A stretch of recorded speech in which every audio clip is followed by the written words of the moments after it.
All right, we'll be back to our program in just a couple of minutes here. Hope you're enjoying the program this morning. And you know what? There may be a lot of talk about a government shutdown, but I got to tell you one thing. Free speech is never going to shut down. No, come hell or high water, we're going to be here for you, bringing you the kind of take on the news that you can't find anywhere else. Corporate-free, unfiltered news that is totally independent and transparent and truthful. That's what we provide here at Free Speech TV. I'm proud to be the new part of the lineup, joining such all-stars as Tom Hartman and Amy Goodman and David Pakman, who've been around for a long time. But of course, to stay on the air and to keep bringing you that kind of news that you appreciate, we depend on your help. You know, Free Speech gets no government funding, no political ads, no corporate funding. So we depend on you, our viewers. And if you're already a big supporter of Free Speech TV, we thank you and ask you to renew your sponsorship. If you're new to free speech like I am, now's the best time to join up and provide us some help. Here are a couple of options. One of you ask you to consider, by the way, and the way you do so is by going to giving us a call at 877-378-8669. That's a toll-free number. Or just go to freespeech.org and make your pledge. If you're good enough to give us $120 a year, that's just $10 a month. We'll send you a signed copy of my book, Toxic Talk, all about the radical right, how they have taken over the airwaves with right-wing talk radio, and what liberals and progressives have to do to provide some balance into talk radio, and about those good progressive talk radio hosts like Tom Hartman, who are out there right now, and Ed Schultz and Stephanie Miller and others. For $240 a year or $20 a month, we'll give you a copy of Toxic Talk and a copy of, this is my favorite book, How the Republicans Stole Religion. All about how the religious right try to get a monopoly on religion, and again, what progressives and liberals have to do to even the playing field there. And if you can step up to $360 a month, a year, $30 a month, get a copy of these two, plus a copy of The Obama Hate Machine, my latest book, all about the Koch brothers and the billions of dollars that they have spent and raised to defeat everything that President Obama stands for. So that's it. We need your help here at freespeech.org. Ask you to help as much as you can, be as generous as you can. And again, you know, the telephone number is 877-378-8669. Freespeech.org is the website. Think of this. In 1983, 90% of the media was owned by 50 companies. Today, only 6 companies. You need to invest in the alternative, Free Speech TV.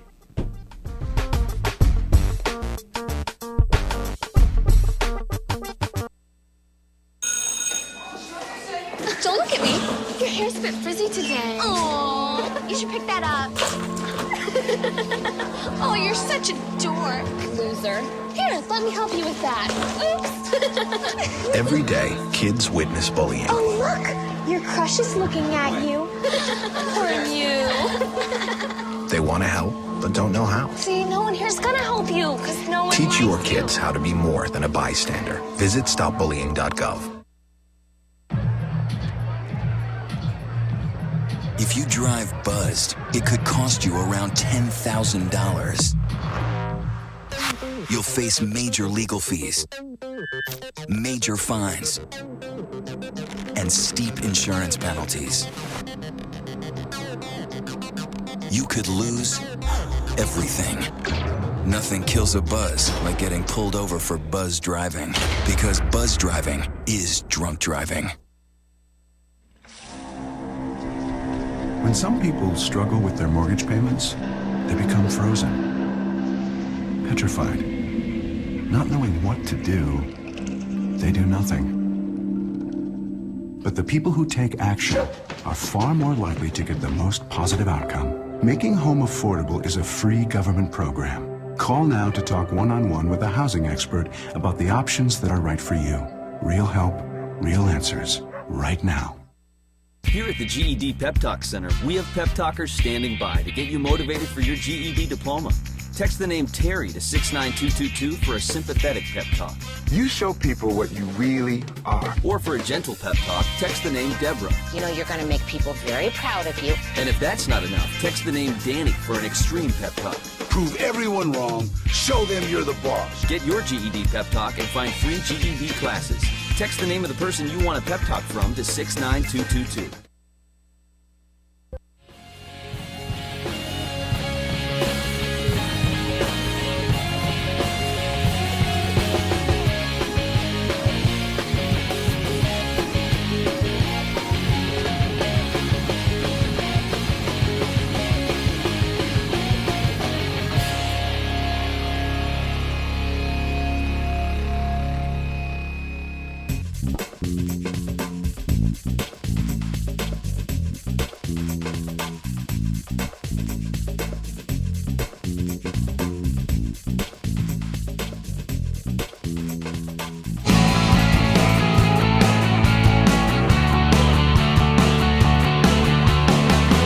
Broadcasting around the nation, on your radio, on your TV, and online.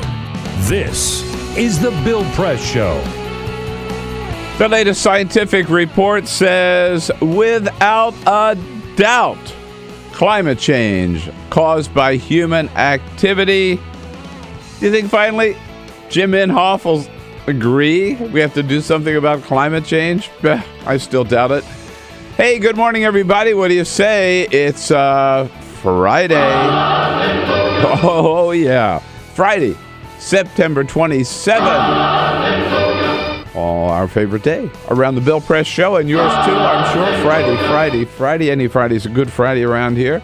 Love to see them roll around as we roll into the weekend, but not before we tackle the big stories of the day today and bring you up to date on the latest on the brinksmanship being played here in Washington, D.C. over a government shutdown of serious negotiations up at the United Nations. It looks like they finally have reached an agreement for Syria to get rid of its chemical weapons, and the latest word is that they think they can actually get it done and get those destroyed within 9 months. And big news on the political front as well, with Wendy Davis making it official. She's going to be running for governor of Texas. Lots to talk about today. That's just the beginning of the topics we'll be covering here on our on the Bill Press Show this morning. So good to have you with us. Thank you for joining us on your local progressive talk radio station, wherever you happen to be in this great land of ours, listening into your progressive morning radio show. And, of course, we are now part of the lineup on Free Speech TV. Those of you who not only want to listen but want to watch, you can do so if you got a satellite dish on the the Dish Network or on Direct TV. And you can also watch on your computer. Our video stream is up and running at TawkrTV, youtube.com/TawkrTV, TAWKRTV. Give us a call. Let us know what you think about what's going on this morning at 866-55-PRESS. Hope you have that on your speed dial by now. Also on Twitter. If you haven't signed up to follow us on Twitter, please do so at BP Show, and be our friend on Facebook at facebook.com/BillPressShow. All the various ways you can reach us, reach the team here. Peter Ogburn leading the team. Wearing several hats again this week, as he has. Peter, you made it all the way through? Well, we're not quite through the show yet. We still have 3 more hours. True. Right. Plenty of time to screw things up. Right.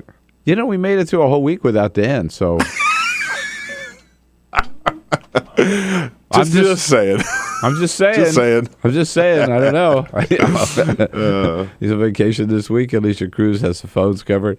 And Cyprian Balding there on the video cam, keeping us looking good on Free Speech TV and on TawkrTV. Well, boy, I got to tell you, the Civil War, we've been talking about this Civil War among Republicans over the shutdown. It broke out into the open yesterday on the floor of the United States Senate. After Ted Cruz did his talkathon, 21 hours and 19 minutes of talking against moving forward with Obamacare, and then when they have the vote to proceed to a debate over Obamacare, Ted Cruz voted for it. Bob Corker just came uncorked, actually, and went on the floor of the Senate and said, because then the next thing that Cruz did is he and Mike Lee, they wanted to vote, the Senate wanted to vote yesterday, strip the defunding of Obamacare out of the House version of the continuing resolution and send it back to the House, again, without the Obamacare provision. That's what they're going to do. They wanted to do it yesterday so the House would have more time to figure out how it was going to respond. But Ted Cruz and Mike Lee from Utah delayed that. They said that they can do that under the Senate rules. And they said they needed more time. Bob Corker says, you don't need more time. And it's true. What they had done was they had sent out an email to all of their Tea Party supporters and the American Heritage Foundation supporters and the Koch brothers organizations. They had sent out emails to them saying, you got to watch on Friday. You got to watch, because we're going to vote on this on Friday. And so, so they delayed it just to get a big TV audience. Bob Corker called them out. They would like for people around the country that they have notified to be able to watch. And so it's that process of making sure that everyone watches that I think is slowing this down. It's not the entire Republican side. Yep, and Corker says so. Don't think it's all Republicans. It's just these two yo-hos.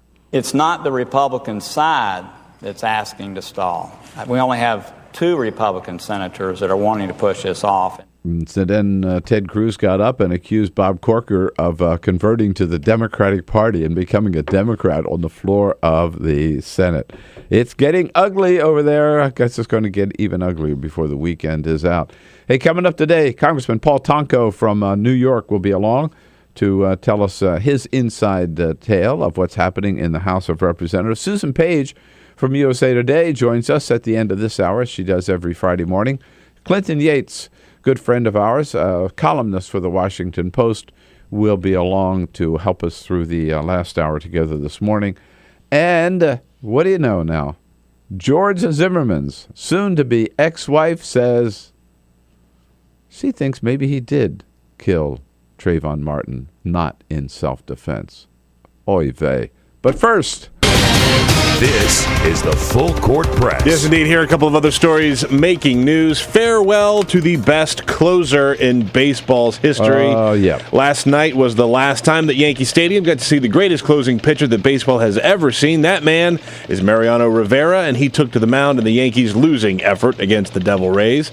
Rivera is the all-time career saves leader with 652. That's amazing. He also holds the record for most postseason saves. Get this statistic. statistic, okay? Over the course of his 19-year career, he had 42 postseason saves. That's number one on the list. Number two is Brad Lidge with 19. Wow. He has 42, and number two is 19. Last night they put him in. They only let him pitch about 13 pitches before Derek Jeter. Andy Pettitte came to the mound, took the ball from him, gave him a big hug. He cried on the mound, said goodbye, tipped his hat. It was a very, very sweet moment at Yankee Stadium. Think about it. 19 years in that role. That's just incredible. Baseball is very cool and sentimental when people go away. As he was going around the country, stadiums were giving him gifts and teams were celebrating him. Yeah, it's very, very cool. Very, very cool. The juice is loose. O.J. Simpson continues to serve his 33 years in prison. He started in 2008 for kidnapping and armed robbery. And even behind bars, he continues to start trouble. The latest news is that Juice tried to steal a dozen oatmeal cookies by hiding them in his clothes while leaving the dining area of Lovelock Prison.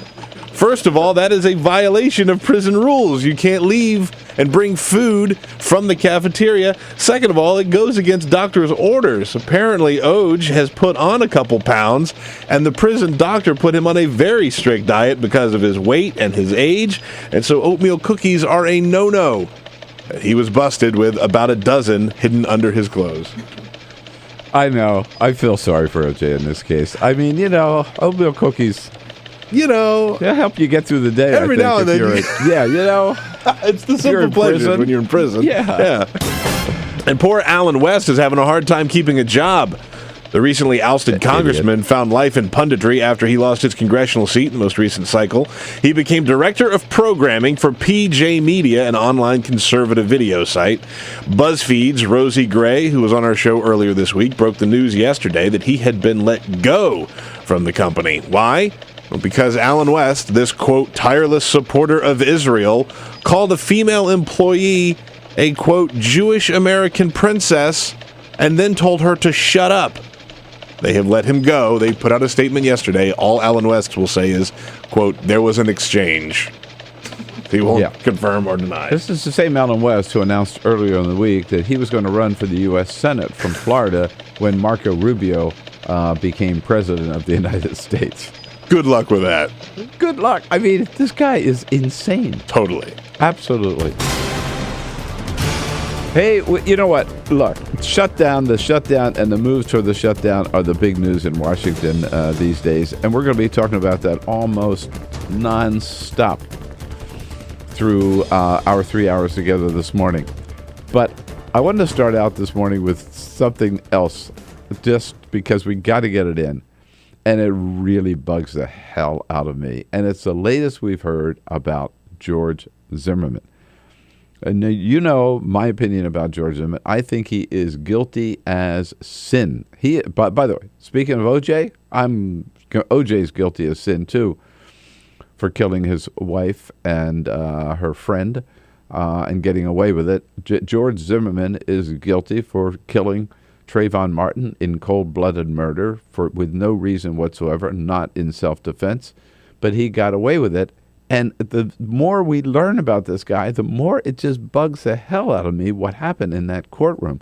Now, so I'll tell you the latest, but let's just refresh our little memory here about George Zimmerman. Remember, what we know about him before the Trayvon case, okay, is that he had been, he got into trouble before for, number one, assaulting a police officer, accused of that.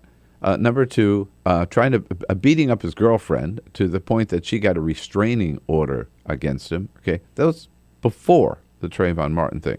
And we know all the details of the Trayvon Martin thing, how he was, he'd been, he also had, I'd say before, a history of making racist slurs against young black men in that community. So we know that night he's got a gun. He was not supposed to have a gun as a part of a neighborhood watch. We know he was told to stay in his car after he reported Trayvon's presence, and he did not stay in his car. We know he accosted Trayvon Martin, and we know he shot and killed him.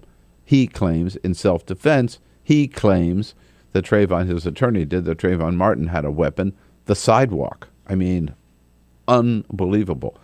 So we know that, and we know what happened in the courtroom. He was acquitted. Since then, We also know that he has been stopped twice on traffic violations. We also know that the local police chief in Zimmerman's hometown, the Lake Mary police chief, that's where he resides right now. Here's what he says about him. Quote, George is a ticking time bomb. It's become obvious. George is a ticking time bomb. And then he says further, Zimmerman is a Sandy Hook Aurora waiting to happen. Your job is, he says to the police department, to the authorities who have jurisdiction over Zimmerman, your job is to protect the communities you serve, and you are failing big time by keeping George Zimmerman on the loose. All of that, and then finally, yesterday, Shelley Zimmerman,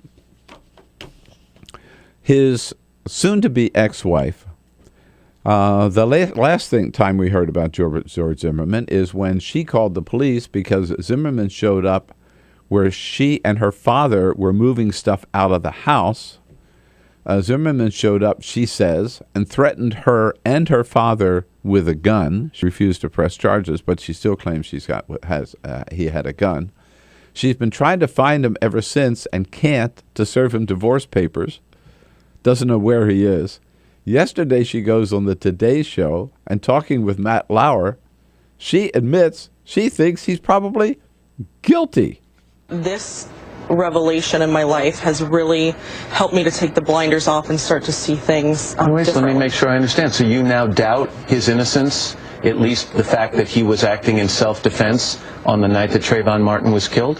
I think anyone would doubt that innocence because I don't know the person that I've been married to. She's the person that probably knows him best. She doubts his innocence. And yet, George Zimmerman walked out of that courtroom acquitted of the charges of murder, second-degree murder against Trayvon Martin. So here's what I want to, doesn't this bug you the way it bugs me? And here's what I want to know. Let's talk about this. 866-55-PRESS, you know the toll-free number. For number one, out of the millions of eligible, possible people in Florida, how did we get the 12 dumbest people on the planet who would acquit him? How did that happen? How could they possibly find those 12 people out of the millions available? And secondly, what can we do about it? What can you do in a case like that where you know damn well the guy is guilty? Isn't there some way you can kind of bring him back or just put him away for the rest of his life? Because you know what's going to happen. I don't know. Really bugs me. 866-55-PRESS. This is as bad as OJ all over again, and it keeps happening. Another Sandy Hook, another Aurora waiting to happen. George Zimmerman. Now his wife says the same thing. 866-55-PRESS. On a Friday morning. Follow us on Twitter @BP Show. This is The Bill Press Show.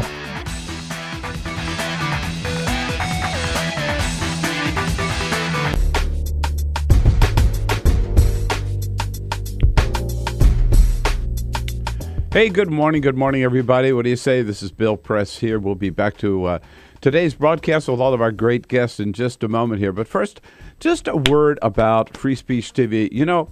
I started my nationally syndicated radio show in 2005, almost 8 years ago now. And I've also done, think about it, this is my fifth national television show on CNN.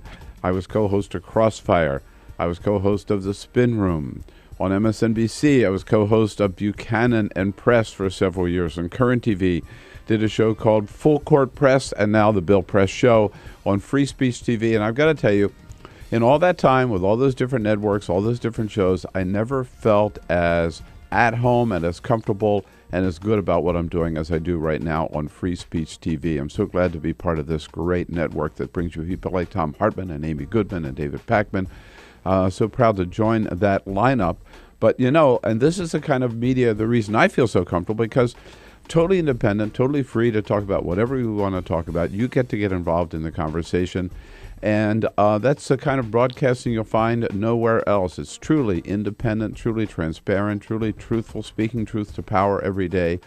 And that's what we need in this country. But, of course, without any corporate money, without any political ads, without any government money, free speech depends on you to keep us going and to keep this great lineup coming to you every day. So we ask you, if you're already a supporter of free speech, to renew your sponsorship. If you're new to free speech like I am, then join us any way you can. Go to 877-378-8669 and send us whatever support you can. Be as generous as you can. Or you can go to freespeech.org as a little incentive for joining us. Here are a couple of things to consider. If you can give $120 a year, that's just $10 a month, you'll get a signed copy of my book, Toxic Talk, all about right-wing talk radio, who they are, how bad they are, and what the left has to do to get back into talk radio. For $240 a year, that's $20 a month, get a copy of Toxic Talk and a copy of my favorite book that I wrote, How the Republicans Stole Religion. They think they have a monopoly on God, and they don't, because God was a liberal, we know that. And if you can do $360 a year, that's $30 a month. These two books, plus a copy of my latest book, The Obama Hate Machine, all about the Koch brothers and the billions of dollars that they spend to try to defeat anything that Barack Obama stands for. So we need your help. We ask for your help because we want to continue this great broadcasting again. You can join us by phone at 877-378-8669 and send your pledge, or go on freespeech.org. Be as generous as you can. We'll keep coming to you every day, and thank you.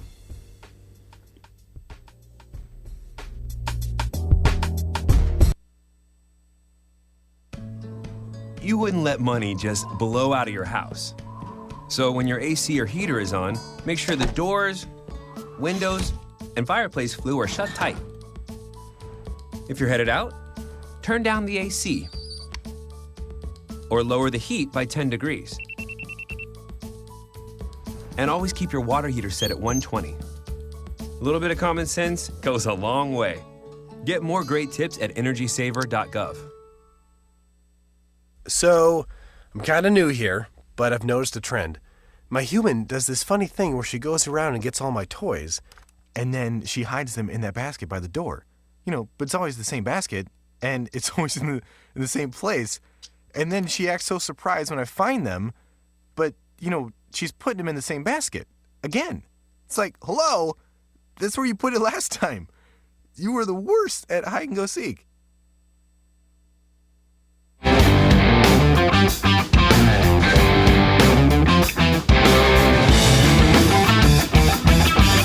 Like politics? Then like The Bill Press Show on Facebook. This is The Bill Press Show.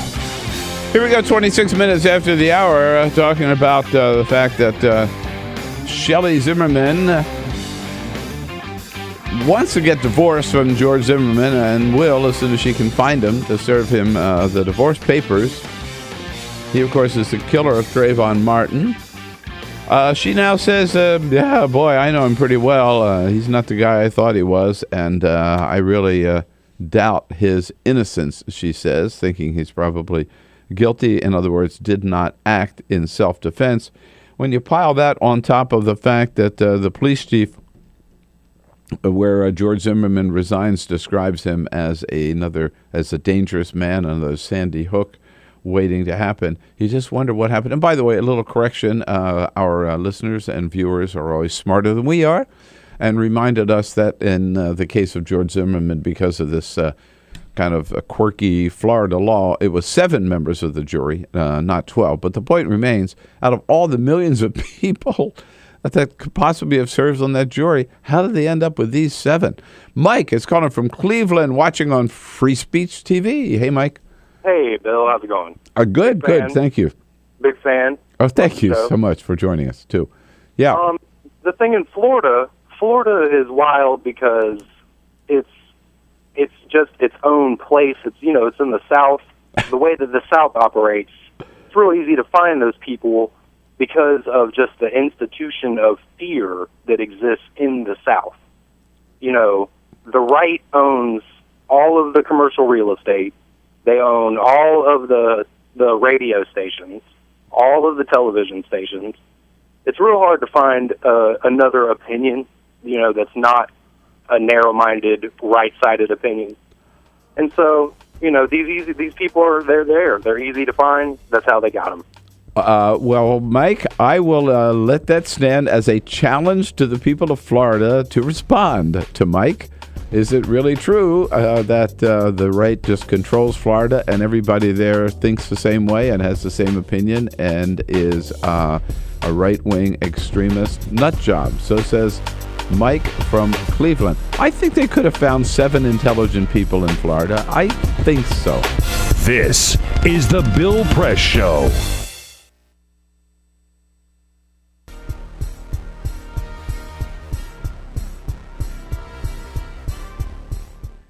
Hi, friends. This is Bill Press on Free Speech TV. Can't tell you how proud I am to be part of the new lineup here on Free Speech TV. It's been around for a long time. It's a great, great independent source of good, liberal, progressive broadcasting every day. We start out the day, but then, of course, moving on to such great friends as Amy Goodman and Tom Hartman, David Packman.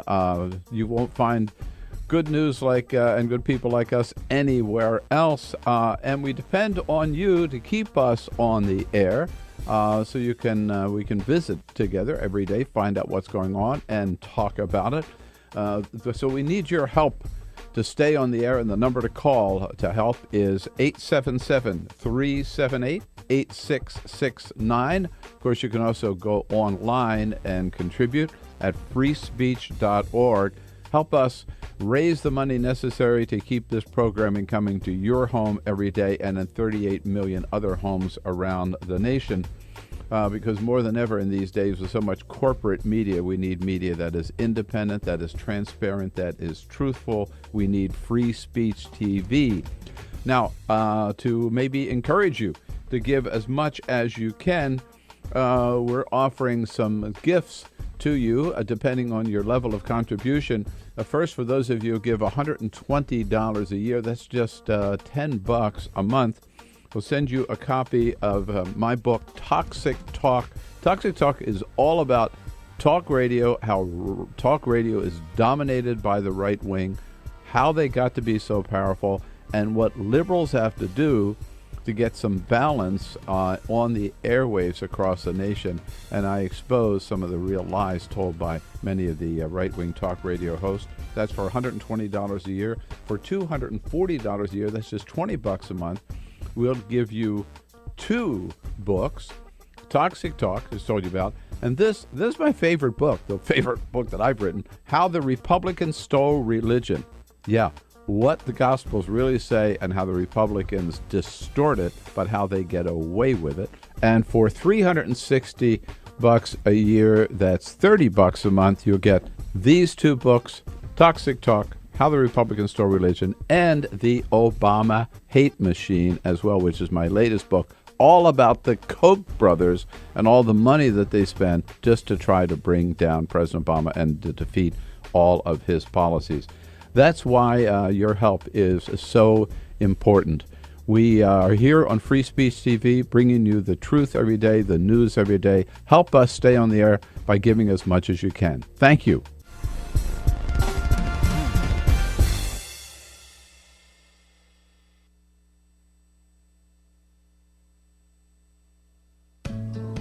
You wouldn't let money just blow out of your house.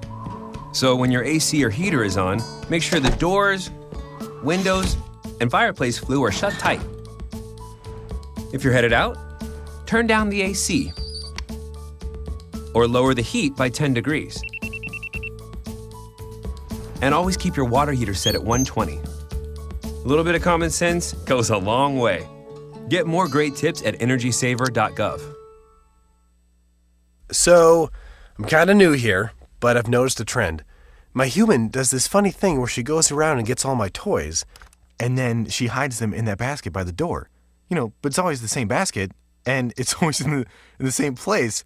And then she acts so surprised when I find them, but, she's putting them in the same basket. Again.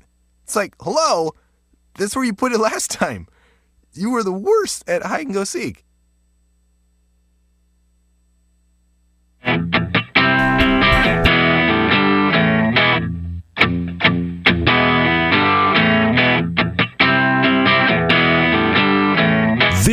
is the Bill Press Show.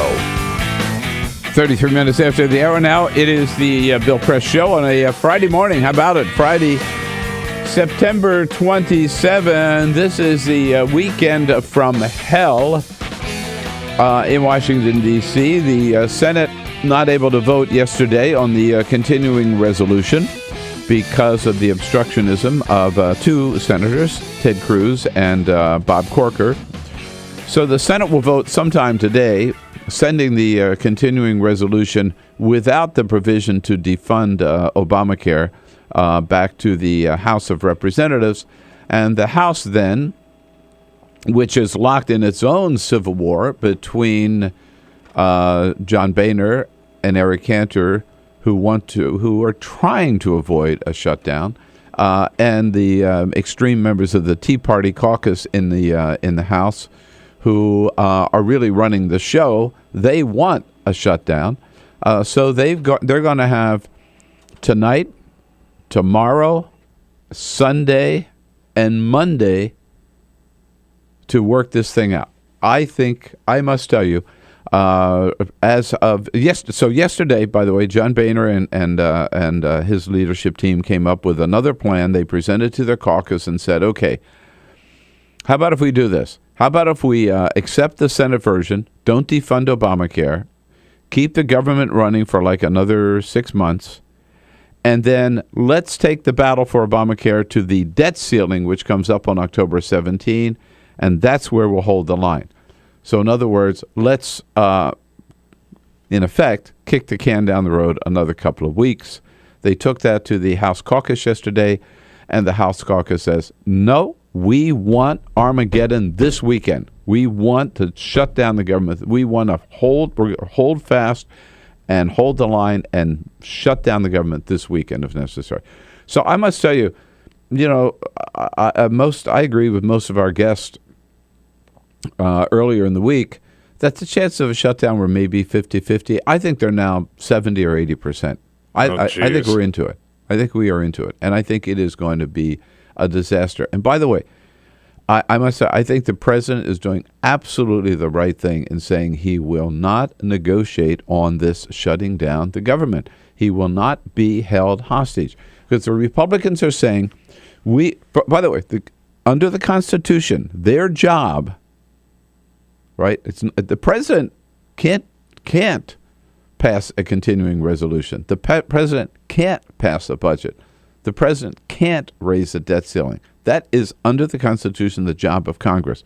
So what the members of Congress are saying, you got to understand this, what the members of Congress are saying to the president is, we will do our job, but only if you get rid of Obamacare, or only if you delay it for a year, or only if you take all the money out of it.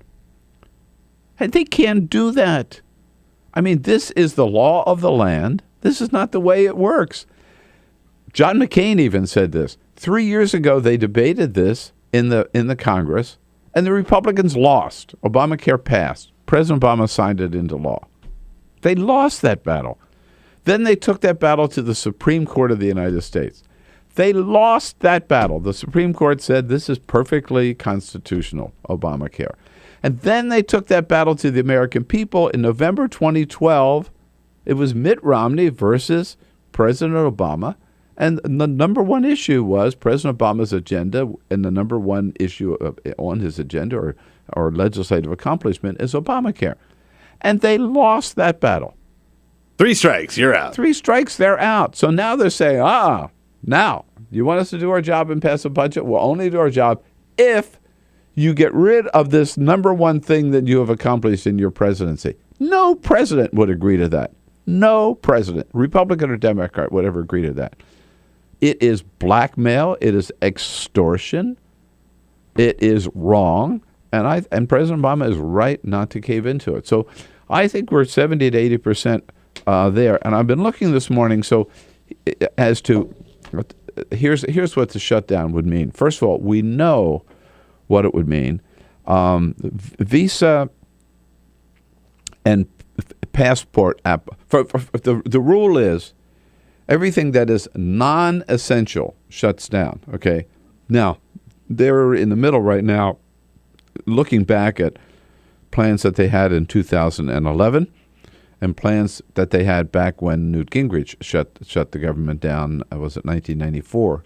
Or I think it was, no, not 94. It was with Bill Clinton, whatever year that was, 95 maybe. But at any rate, they're looking at that model, trying to figure out now what's essential, what's non-essential. But we do know so far, passport and visa applications, they handle, by the way, 500,000 of them a week. No. You need a passport, you need a visa, forget about it. Okay, shut down. The National Zoo will close.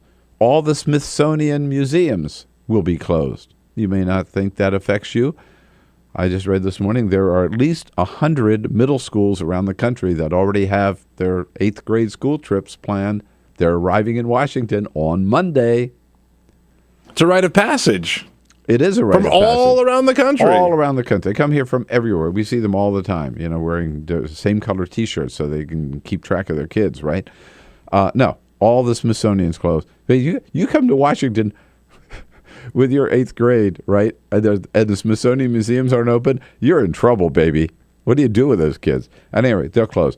The WIC program, the WIC program, which provides food for 8.9 million poor women and children, boom, out of money. That'll be closed. 800,000 federal employees will be sent home. They're considered, they figure that's the number they considered would be non-essential. By the way, there's no promise that those people would be paid for that time off either. They're lost. All national parks will close.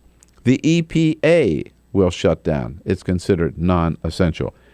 At the same time, what will remain open, we're told, is the CIA.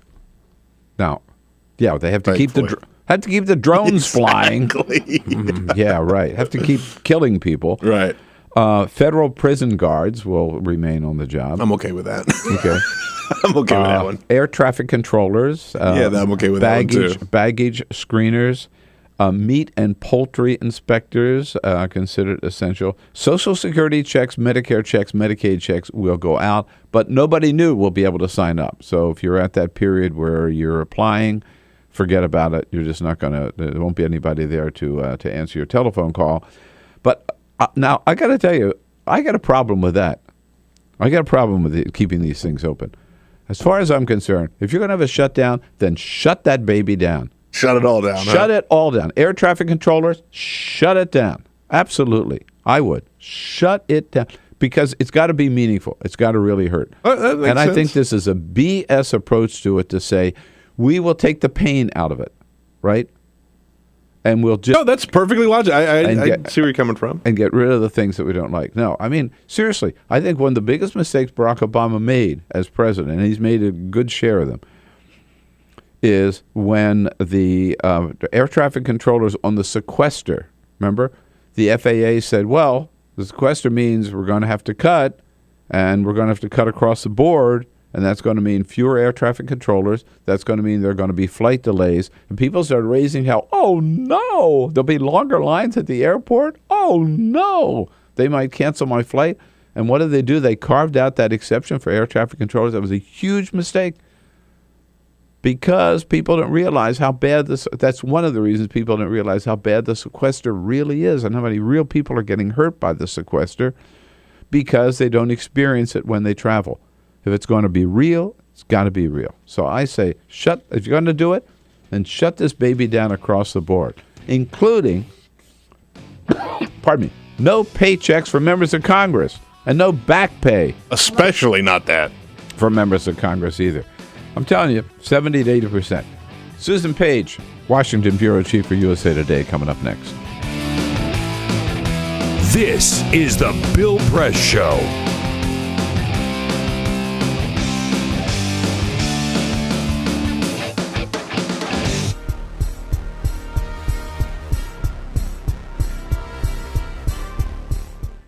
Hi, friends. This is Bill Press on Free Speech TV. Can't tell you how proud I am to be part of the new lineup here on Free Speech TV. It's been around for a long time. It's a great, great independent source of good, liberal, progressive broadcasting every day.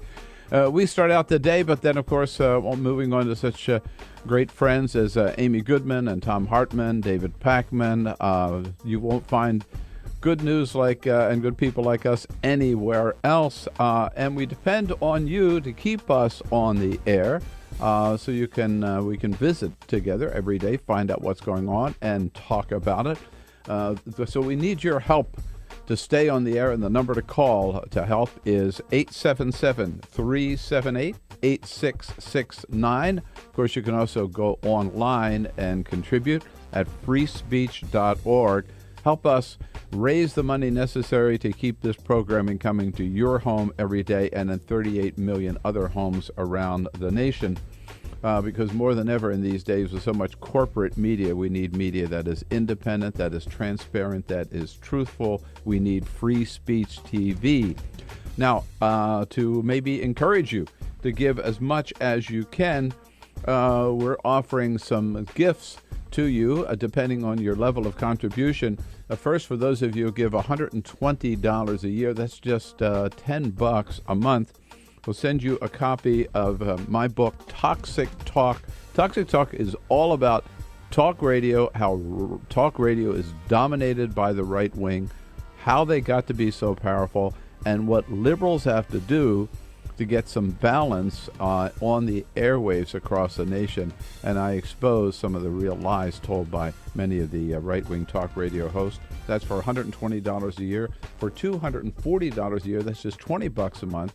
We'll give you 2 books, Toxic Talk, as I told you about, and this is my favorite book, the favorite book that I've written, How the Republicans Stole Religion.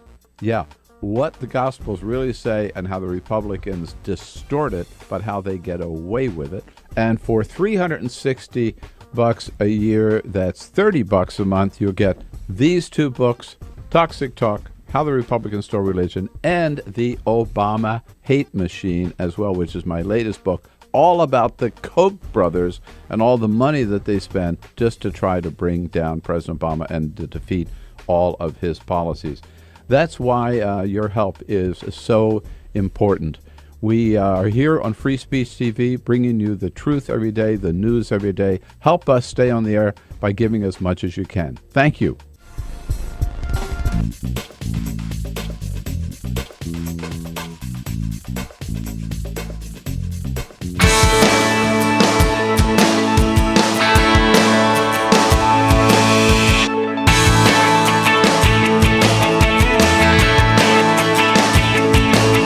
Follow us on Twitter at BP Show. This is The Bill Press Show. 14 minutes before the top of the hour. It's a Friday morning, September 27. This is The Bill Press Show. We're coming to you live from our nation's capital across this great land of ours, coast to coast. And this is the big weekend, the Showdown weekend, where the Senate and the House wrestling with this challenge of either resolving the budget crisis or shutting down the government. Nobody's going to be watching that more closely than our good buddy Susan Page, who's the Washington bureau chief of USA Today, joining us again on a Friday morning. Hi, Susan. Good morning. Good morning, Bill. It's playing down to the very, very wire, right? You know what strikes me, Bill? We talked a week ago. Yeah. Nothing has changed. No, exactly. Well, the only thing that's changed, I guess, is that Ted Cruz has managed to alienate most of his fellow Republicans in the Senate. Yeah. Now, the question is, does he think this is a good thing or a bad thing? Because he's a pretty defiant guy. Maybe he thinks he's put himself in just the right position. I'm sure he thinks what he's doing is good for him and maybe good for the country, but he's certainly good for him. But I thought the Bob Corker Ted Cruz exchange yesterday was the most interesting part of the day. I mean, Corker sort of has had enough of the grandstanding. You know who liked that exchange the most? Democrats. Absolutely. It really showed the kind of divisions that the Republican Party is struggling with, which is the reason that we seem to be hurtling toward a shutdown at the beginning of next week. And then John Boehner, who came up with another possible way to avoid a shutdown yesterday, presented it to his caucus, and he was shot down again. Yeah. Right. So, do you see an exit ramp here? Do you see a path? if Susan have just earlier in the show said, I think we're up to 70-80% now that there will be a shutdown. Yeah. I interviewed Senator Heidi Heitkamp yesterday. I saw that. I was going to ask you about it. Yeah. I said, so do you think we're going to have a shutdown? And she said, yes. Did it's so rare to get a political figure to just answer a question with a yes or no, and she seemed to think this was pretty much going to happen. What are the consequences of a shutdown, do you think? Well, of course, the whole government doesn't shut down. We know that. Right. But I think, but there are consequences for some programs, and it also feeds this idea that Washington just can't get anything done. It's just completely dysfunctional. I think it's hard to argue with that conclusion if once again we go into a shutdown. And here's the other thing: if they avoid a shutdown, they'll have avoided it for a period of weeks. Right? We'll go immediately into the next confrontation over the debt ceiling. Right. Yeah, that's right. I mean, it'll just be, again, like a 2-week delay. October 17 now is when Jack Lew said that's the drop-dead date, right, at which time they've got to raise the debt ceiling. Right, yeah. Who gets the blame? Well, I think the polling that we've seen indicates that Republicans will get a disproportionate share of the blame. Not all of it, but more of it. And I think that's probably accurate because it's the divide in the Republicans in the House that is keeping there from being a deal to extend funding for the government for at least a couple months. And I think without being too partisan here, I think the president, there's a point to be made, right, in that, and John McCain even has made this point, that, look, we tried to defeat Obamacare in the Congress, we failed, right? We tried to defeat it in the Supreme Court, and we failed. We tried to defeat it in November 2012, and we failed. So, at some point, you just got to accept you lost that battle, right? That's really one of the things that is different with the Affordable Care Act compared to the other big social programs that were passed decades ago. Again, after a fierce debate and a lot of opposition, there's an effort, there's been a continuous effort to either repeal the law or to make sure it fails. And with the exchanges opening on Tuesday, I think that some of the exchanges are big and complicated and problems on their own, but the Republicans and other opponents of Obamacare have definitely tried to make it as hard as possible for that experience to go well next week. Exactly. In fact, in addition to the efforts here in Congress to derail it, as you know, some of the conservative organizations like funded by the Koch brothers are actually running ads, right, encouraging people not to sign up, right, young people not to sign up. But you are out in Colorado looking at how the health exchanges are being received out there, Susan. What did you find out? Well, this is interesting. We went to Colorado. It's a swing state. It's one that has a state exchange and has been working on it. We went out to see how that was going because if it's going to succeed anywhere, it will probably succeed in Colorado, where they've been working on it for a year and a half. We did a statewide poll. We did a focus group of 10 people from the Denver area who don't have health insurance. We found rampant confusion about the law, very little understanding of how it would work. Some of the people in our focus group didn't understand the law meant they had to get health insurance. Great concern about the cost. Nobody understood how the exchange was supposed to work. It underscores this difficult path ahead as the heart of the law starts on Tuesday with the opening of these exchanges. Right, and that's a challenge, isn't it? I mean, just to let people know what it is, what's available, what their options are. I mean, that's a huge sales campaign. Right? It really is, and I think it's one that even supporters of the White House say the administration has not done a great job on in the 3 years since the law was passed. On the other hand, in this roundtable discussion with the uninsured, they told these stories about how they try to either get medical care or go without medical care. One woman said she sliced her thumb open, and rather than go to the emergency room, she called a friend who was a nurse who came over and super glued the wound together so she wouldn't have to go get stitches. And a man who fell down playing sports dislocated his shoulder and was begging his buddies not to call an ambulance because he didn't want to have to pay for it. Yeah. And there are millions and millions of stories like that across the land. I have to tell you, you've probably done it. I looked at if you go to whitehouse.gov, right, and they've got the map of the United States, and you can click on state by state by state, and it shows you how many plans are available under bronze or silver or gold, right, how much it costs you. The information is out there, but now they've got this huge effort. They've got to make millions of Americans aware of what the options are, and then convince them to sign up. That's right. Convince them to sign up. Number one, convince them they can sign up, yes, right? Because a lot of the people some of the people who are uninsured have been unable to buy insurance because they have pre-existing conditions. Make them understand how much it will cost them. Help them calculate the subsidy if they're going to be able to get a subsidy, and convince them that this is going to be a good thing for them. Because, of course, the thing about insurance is you pay it in the hopes that you're not going to get a return, right? You pay it to protect you from catastrophe. It's a huge task. If it works, what a sterling achievement this will be for President Obama and for the country. If it doesn't work, I think the reverse is true. I think it's going to shape his legacy in a more negative way. Yeah, absolutely. Well, they got 6 months to get it done. All right, Susan, let's see. Next time we talk, we'll either have a government running or not. Have a great weekend, Bill. All right, you too. Thanks, Susan, so much for your time this morning. Susan Page, USA Today Washington Bureau Chief. This is the Bill Press Show.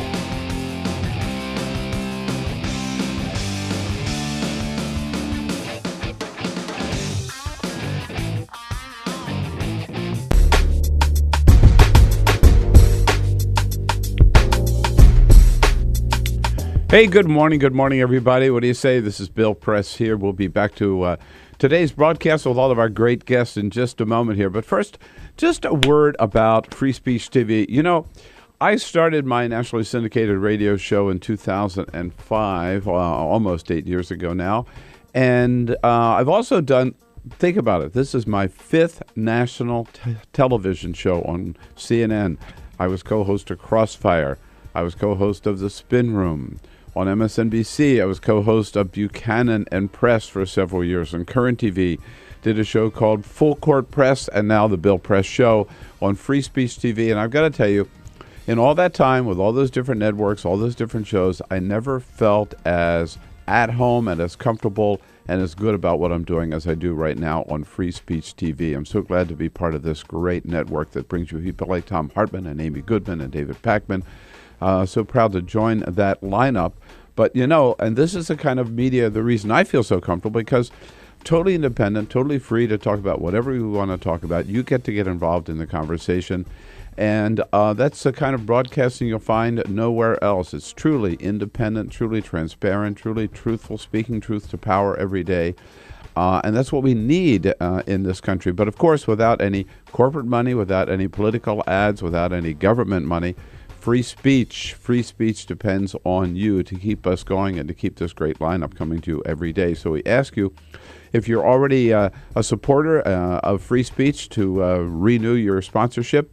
If you're new to free speech like I am, then join us any way you can. Go to 877-378-8669 and send us whatever support you can. Be as generous as you can, or you can go to freespeech.org. As a little incentive for joining us, here are a couple of things to consider. If you can give $120 a year, that's just $10 a month, you'll get a signed copy of my book, Toxic Talk, all about right-wing talk radio, who they are, how bad they are, and what the left has to do to get back into talk radio. For $240 a year, that's $20 a month, get a copy of Toxic Talk and a copy of my favorite book that I wrote, How the Republicans Stole Religion. They think they have a monopoly on God, and they don't, because God was a liberal, we know that. And if you can do $360 a year, that's $30 a month. These two books, plus a copy of my latest book, The Obama Hate Machine, all about the Koch brothers and the billions of dollars that they spend to try to defeat anything that Barack Obama stands for. So we need your help. We ask for your help because we want to continue this great broadcasting. Again, you can join us by phone at 877-378-8669 and send your pledge, or go on freespeech.org. Be as generous as you can. We'll keep coming to you every day, and thank you.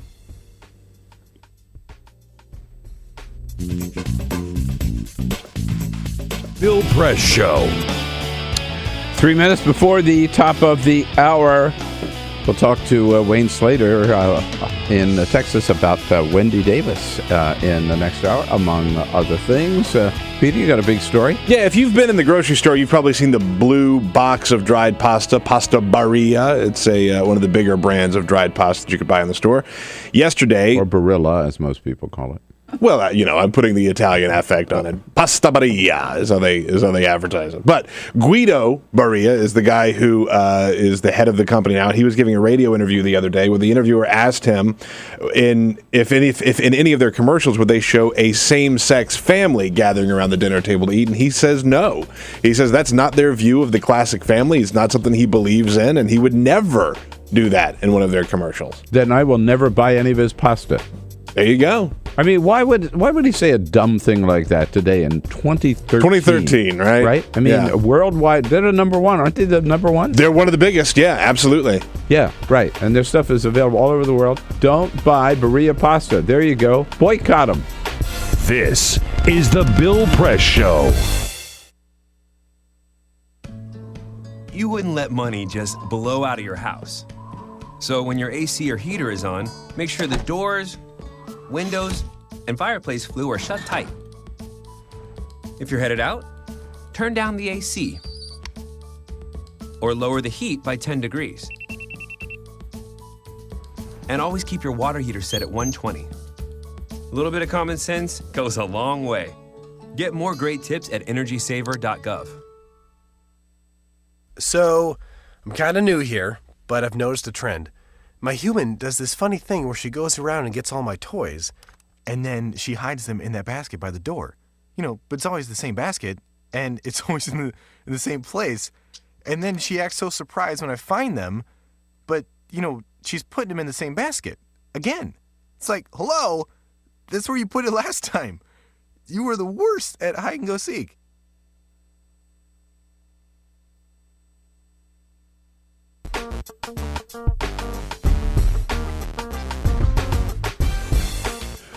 All right, we'll be back to our program in just a couple of minutes here. Hope you're enjoying the program this morning. And you know what? There may be a lot of talk about a government shutdown, but I got to tell you one thing.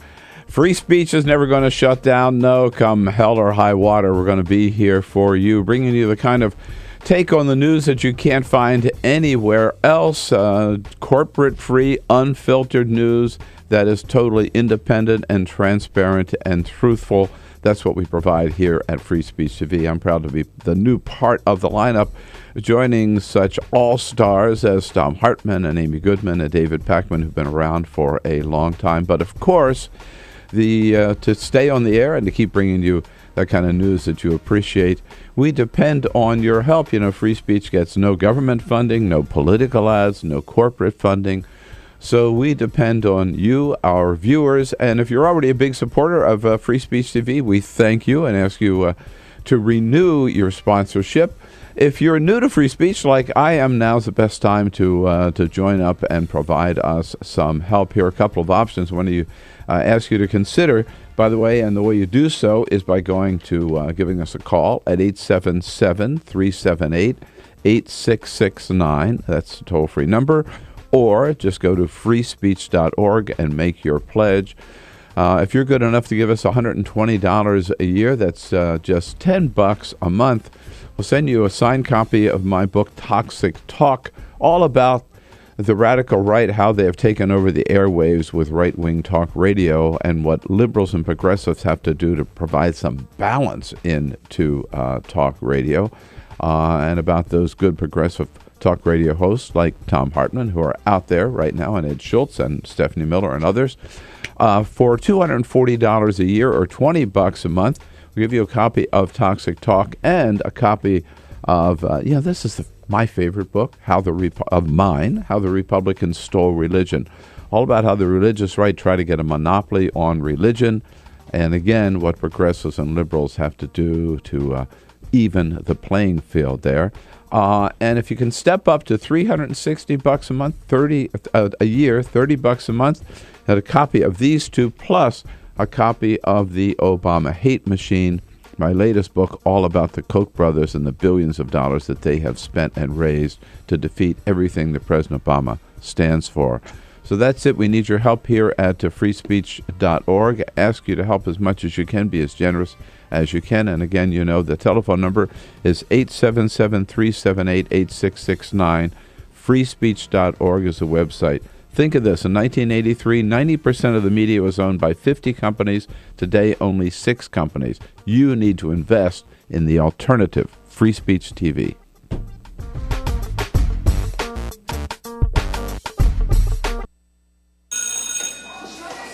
Don't look at me.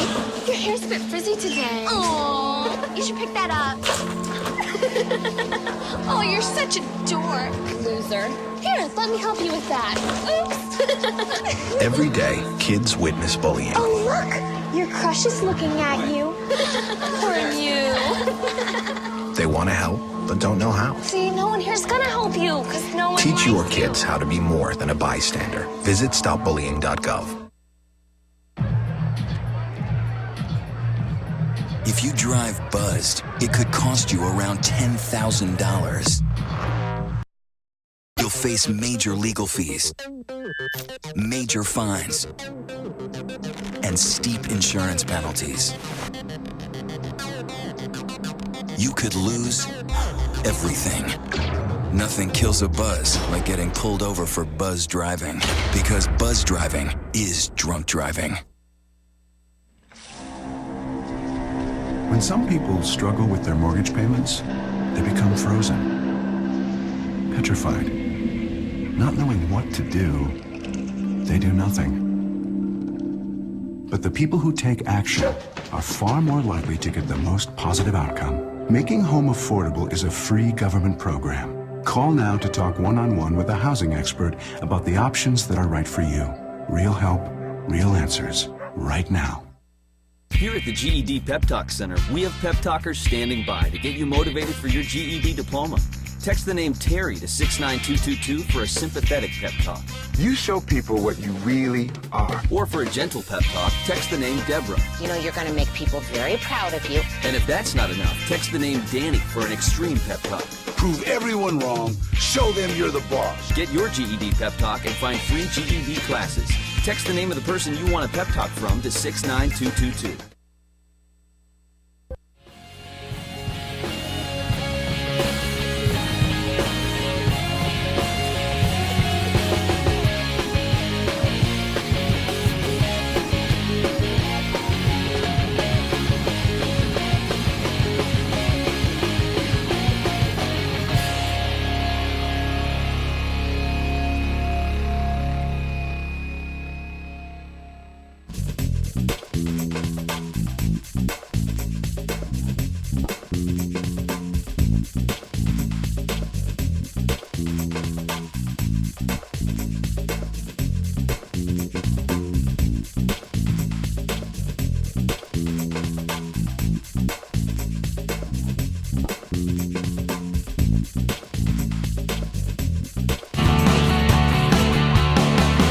Broadcasting around the nation. From the Intergovernmental Panel that global warming is caused by human in the way of taking action on climate change. Good morning, everybody. Thank you for joining us here on the Bill Press Show and your local progressive talk radio. And, your point of view. Speech TV and coming to you live from you by phone at 866-55-PRESS or on conversation with our team here this morning. Good on the video. Wiener, but it's Shade from Oregon. Cory Booker asked about it yesterday. He wasn't sending any selfies, right? No. But he was asked about, so what were you doing this for? And Cory Booker basically says, listen, I respond to anybody who writes me. The reality is I communicate to folks, and when somebody like this person extends kindness my way, says that she has my back and that the West Coast loves you, I think was her tweet to me, and by that I mean me, I respond in kind. Yeah, and he says, now I'm a candidate, I'm used to anything, you never know what's going to pop up. I've seen everything from my sexuality being a point of discussion in this campaign. I've seen, I really think that next week people might be asking to see my birth certificate. Yeah. It is true that he just sort of has diarrhea of the Twitter sometimes. He's just constantly tweeting, and he'll respond to anybody, and he just doesn't know when to necessarily rein it back in, which I guess is part of his charm to some people. Yeah, I think, politicians ought to exercise a little more restraint in who they're responding to and who they're tweeting to. Sure, yeah. Yeah, I mean, come on, at any rate. Hey, coming up, Congressman Paul Tonko from New York will be joining us to give us his insight on whether or not there will be a government shutdown. Clinton Yates, Washington columnist for the Washington Post. And we'll start off this hour from Huffington Post with Michael Molof with some insights into what the hell John Boehner is trying to do, and does he have any power left at all. But first, this is the Full Court Press. A couple of stories making news. The end of an era for Breaking Bad fans. Sunday night will end the saga of Walter White and his meth empire, as the AMC series Breaking Bad will see its series finale. The final season of the show. The series finale. It's over. It's done with. It's going away in an explosive fashion as far as we can tell. This final season so far has been amazing, so the finale should live up to the hype. I won't give any spoilers as to what's happened already this season, but all I can say is if you haven't caught up, you should spend the next couple of hours crashing and get as many in as you can. AMC is expecting 8 million viewers for the event, and ads, they're selling for $250,000 per 30-second spot in the show. Wow. So they are going to get paid. Yeah, for that network, that's huge. Yeah, giant. Is there life on Mars? Well, we don't know, but the Mars rover did find water in Martian soil.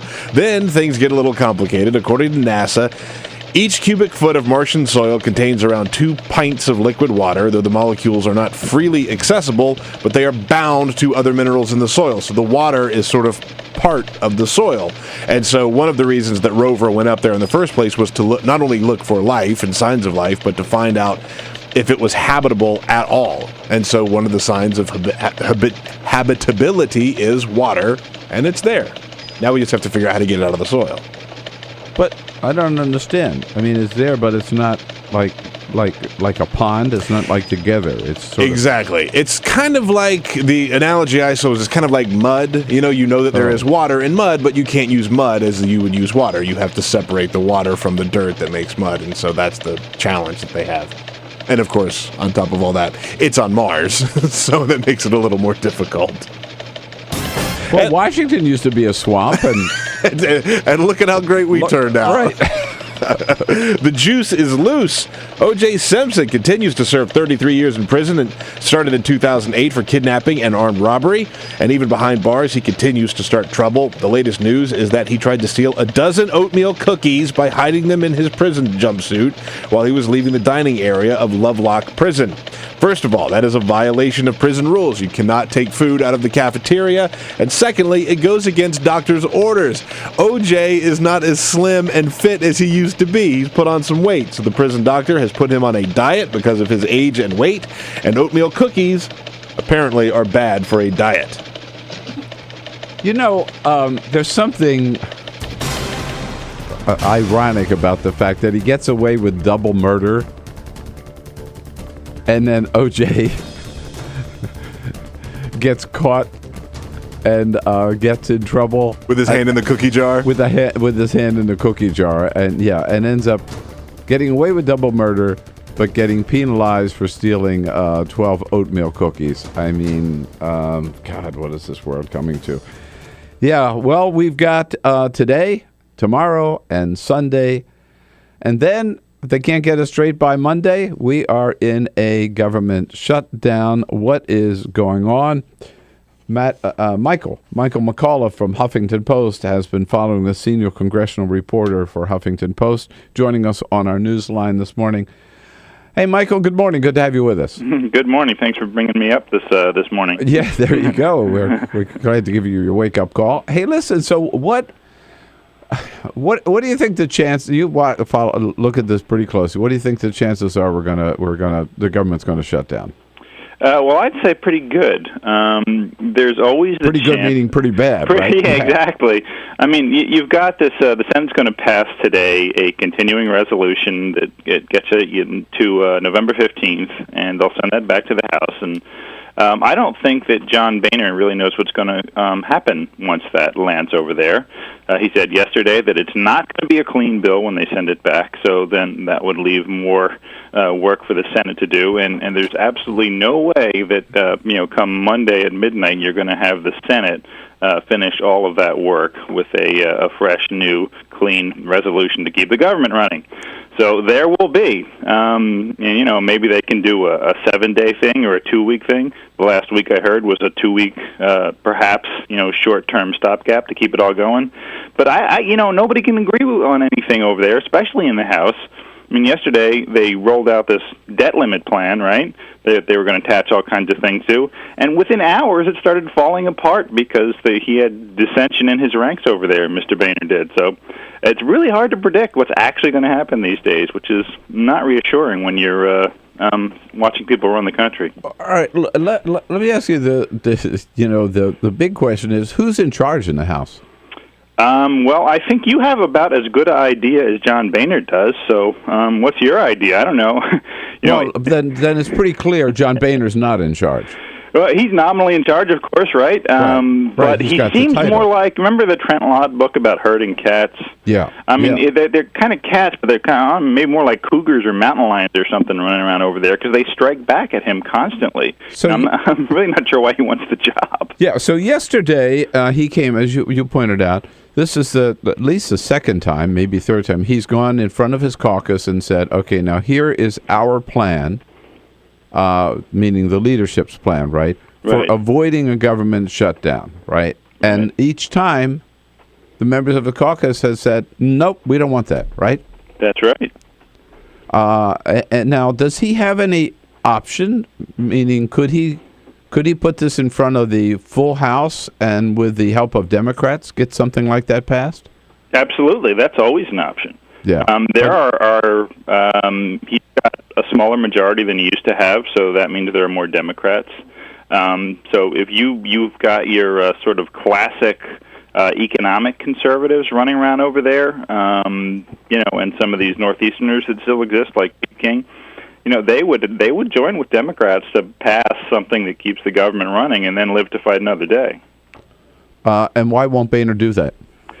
Well, you'd have to ask him, but he's not going to maintain that leadership position because he'll have a rebellion on his hands. He'd lose his job, in other words, right? Yeah. Oh, yeah, for sure.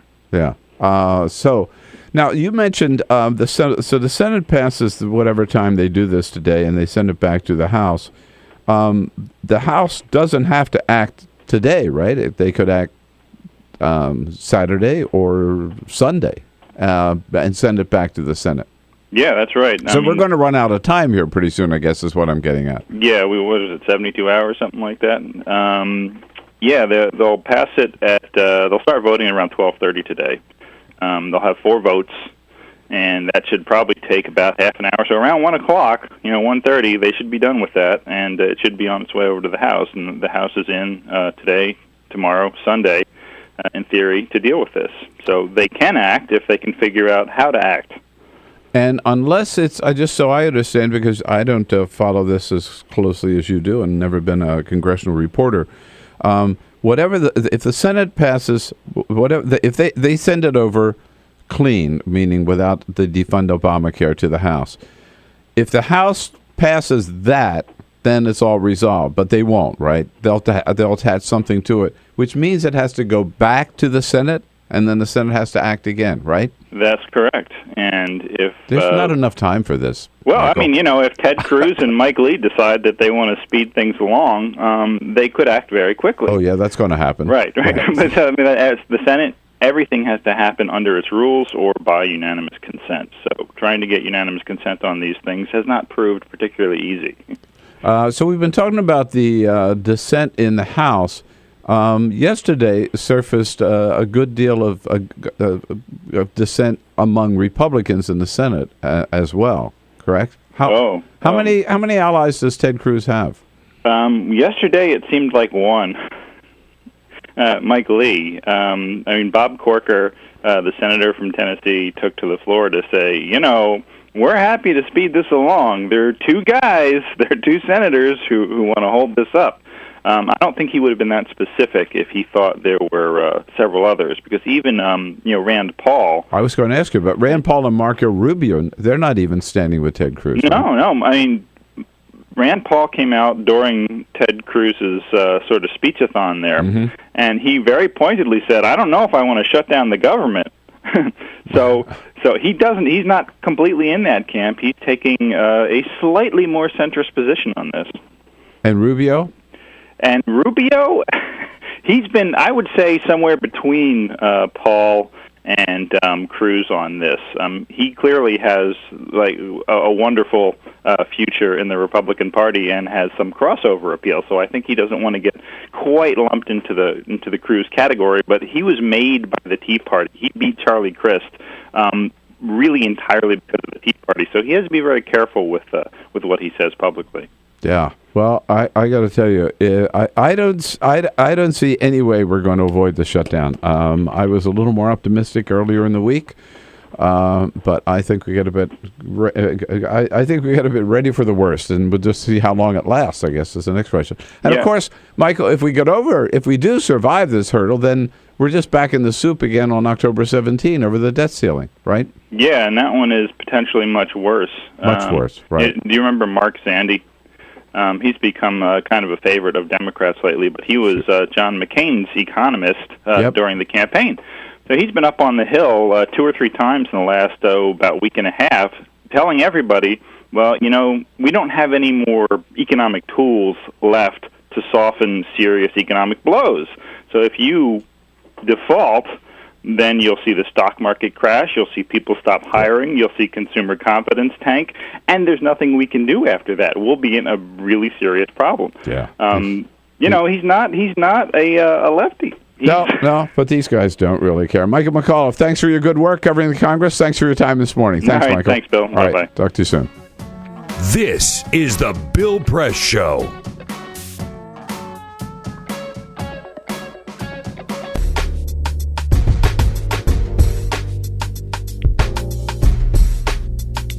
Hey, good morning, everybody. What do you say? This is Bill Press here. We'll be back to today's broadcast with all of our great guests in just a moment here. But first, just a word about Free Speech TV. You know, I started my nationally syndicated radio show in 2005, almost 8 years ago now. And I've also done, think about it, this is my 5th national television show on CNN. I was co-host of Crossfire. I was co-host of The Spin Room. On MSNBC, I was co-host of Buchanan and Press for several years. On Current TV, did a show called Full Court Press, and now the Bill Press Show on Free Speech TV. And I've got to tell you, in all that time, with all those different networks, all those different shows, I never felt as at home and as comfortable and as good about what I'm doing as I do right now on Free Speech TV. I'm so glad to be part of this great network that brings you people like Tom Hartman and Amy Goodman and David Pakman. So proud to join that lineup. But, you know, and this is the kind of media, the reason I feel so comfortable, because totally independent, totally free to talk about whatever you want to talk about. You get to get involved in the conversation. And that's the kind of broadcasting you'll find nowhere else. It's truly independent, truly transparent, truly truthful, speaking truth to power every day. And that's what we need in this country. But, of course, without any corporate money, without any political ads, without any government money, free speech depends on you to keep us going and to keep this great lineup coming to you every day. So we ask you, if you're already a supporter of free speech, to renew your sponsorship. If you're new to free speech like I am, then join us any way you can. Go to 877-378-8669 and send us whatever support you can. Be as generous as you can. Or you can go to freespeech.org as a little incentive for joining us. Here are a couple of things to consider. If you can give $120 a year, that's just $10 a month, you'll get a signed copy of my book, Toxic Talk, all about right-wing talk radio, who they are, how bad they are, and what the left has to do to get back into talk radio. For $240 a year, that's $20 a month. Get a copy of Toxic Talk and a copy of my favorite book that I wrote, How the Republicans Stole Religion. They think they have a monopoly on God, and they don't, because God was a liberal. We know that. And if you can do $360 a year, that's $30 a month. These two books, plus a copy of my latest book, The Obama Hate Machine, all about the Koch brothers and the billions of dollars that they spend to try to defeat anything that Barack Obama stands for. So we need your help. We ask for your help because we want to continue this great broadcasting again. You can join us by phone at 877-378-8669 and send your pledge, or go on freespeech.org. Be as generous as you can. We'll keep coming to you every day, and thank you.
This is the Bill Press Show.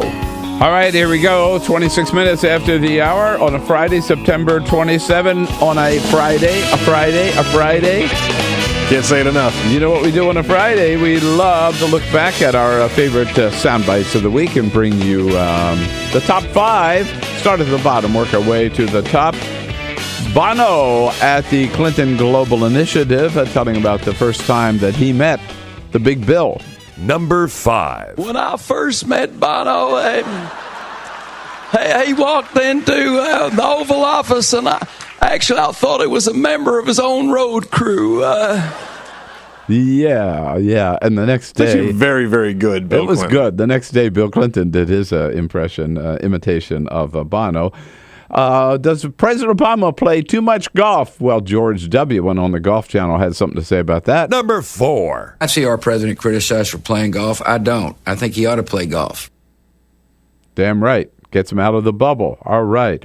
Ted Cruz in his big talkathon, he talked about, it seemed like everything but healthcare.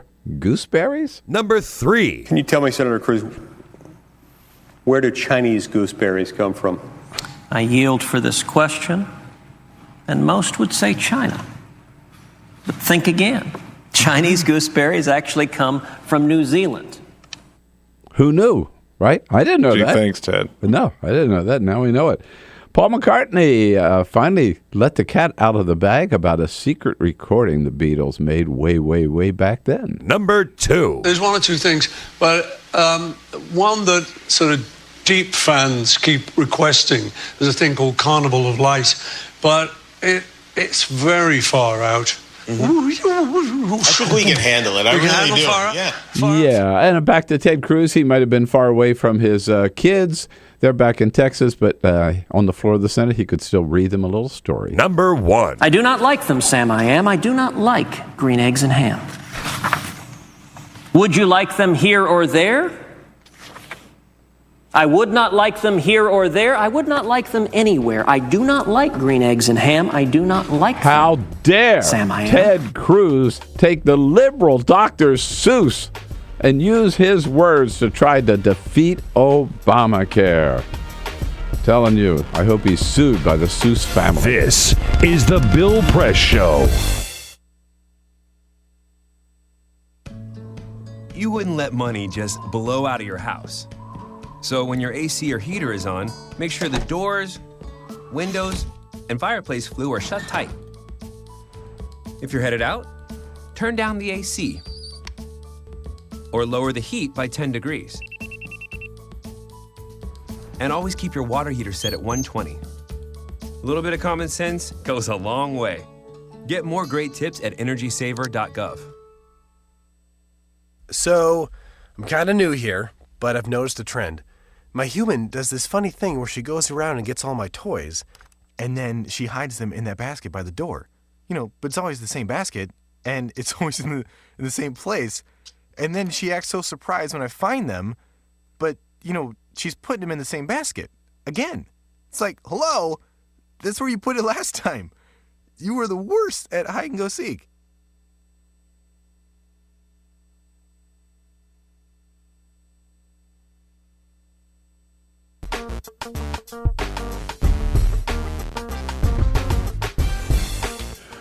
All right, we'll be back to our program in just a couple of minutes here. Hope you're enjoying the program this morning. And you know what? There may be a lot of talk about a government shutdown, but I got to tell you one thing. Free speech is never going to shut down. No, come hell or high water, we're going to be here for you, bringing you the kind of take on the news that you can't find anywhere else. Corporate-free, unfiltered news that is totally independent and transparent and truthful. That's what we provide here at Free Speech TV. I'm proud to be the new part of the lineup, joining such all-stars as Tom Hartman and Amy Goodman and David Pakman, who've been around for a long time. But of course, to stay on the air and to keep bringing you that kind of news that you appreciate, we depend on your help. Free speech gets no government funding, no political ads, no corporate funding. So we depend on you, our viewers. And if you're already a big supporter of Free Speech TV, we thank you and ask you to renew your sponsorship. If you're new to free speech like I am, now's the best time to join up and provide us some help. Here are a couple of options. One of you ask you to consider, by the way, and the way you do so is by going to giving us a call at 877-378-8669. That's a toll-free number. Or just go to freespeech.org and make your pledge. If you're good enough to give us $120 a year, that's just $10 a month. We'll send you a signed copy of my book, Toxic Talk, all about the radical right, how they have taken over the airwaves with right-wing talk radio, and what liberals and progressives have to do to provide some balance into talk radio, and about those good progressive talk radio hosts like Tom Hartman, who are out there right now, and Ed Schultz and Stephanie Miller and others. For $240 a year or $20 a month, we'll give you a copy of Toxic Talk and a copy of, this is my favorite book, How the Republicans Stole Religion. All about how the religious right try to get a monopoly on religion, and again, what progressives and liberals have to do to even the playing field there. And if you can step up to $360 a month, a year, $30 a month, and a copy of these two, plus a copy of The Obama Hate Machine, my latest book, all about the Koch brothers and the billions of dollars that they have spent and raised to defeat everything that President Obama stands for. So that's it. We need your help here at freespeech.org. Ask you to help as much as you can, be as generous as you can. And again, the telephone number is 877-378-8669. Freespeech.org is the website. Think of this. In 1983, 90% of the media was owned by 50 companies. Today, only 6 companies. You need to invest in the alternative, Free Speech TV. Follow us on Twitter @BP Show. This is The Bill Press Show. 33 minutes after the hour, here we go on a Friday, September 27. Good to have you with us this morning as we come to you coast to coast, all across this great land of ours from our studio on Capitol Hill in Washington, D.C. This is a weekend that's going to determine whether or not the government is still operating come Monday morning or Tuesday morning. Tuesday morning. It's midnight Monday. And chances don't look too good to keep it running, or chances, put it the other way, I think, are looking better and better, more and more likely, I should say, that there will be a government shutdown. But what do I know? Burgess Everett covers the Congress for Politico. He's there day in and day out, and he joins us in the studio. And at night. And at night, too, right, all night long. Did you stay up all night for Ted Cruz? It's a state secret, but I stayed up very late, for sure. Oh, okay. Yes. Okay, so what's going to happen then? Let's start. The Senate's the first one to move today, right? Right. So the Senate will take a series of votes today. One is this procedural vote that Ted Cruz and company are saying vote down, and it'll pass. And once they pass that, Harry Reid will have an amendment that strips out this Obamacare defunding rider, and that'll pass. That's a 51 threshold vote. The first vote is a 60. That's why Republicans thought they could bring it down. Then after that final passage, this will all happen around 1 o'clock. Send us clean continuing resolution back to the House. Back to the House, Yep. okay. And but the problem in the House, my impression is, tell me if I'm wrong, that once it gets to the House, not even John Boehner knows what's going to happen. Right. Well, so yesterday he basically just ruled out the possibility of taking up this clean CR and getting us to November 15th. I mean, that could change in the, it's going to be a long weekend. There's going to be a lot of time to think about this, how to pass it. I think the Senate Democrats are counting on Boehner to blink. I don't know if that's necessarily going to happen because he'd lose control of his conference if he puts something on the floor that his conference doesn't like. So you could see a week-long extension maybe, and they keep fighting all next week, which will be maybe good for the news media, and I'm not sure who else. Yeah. So but I want to understand. One option is the so-called clean resolution that comes from the Senate. Right. John Boehner could put that before the full House. Yes. And if he did, it would pass, wouldn't it? It would pass, but maybe not with a majority of his party. Right. Which would violate this Hastert rule, which says the majority of the Republican. Which is not really a rule. It's a. But some people are, take it very seriously. They don't want policy passing at a majority of. They say, why have a majority if you're going to pass stuff that Republicans don't even like? So that's kind of the thing that Boehner is weighing right now, I suppose.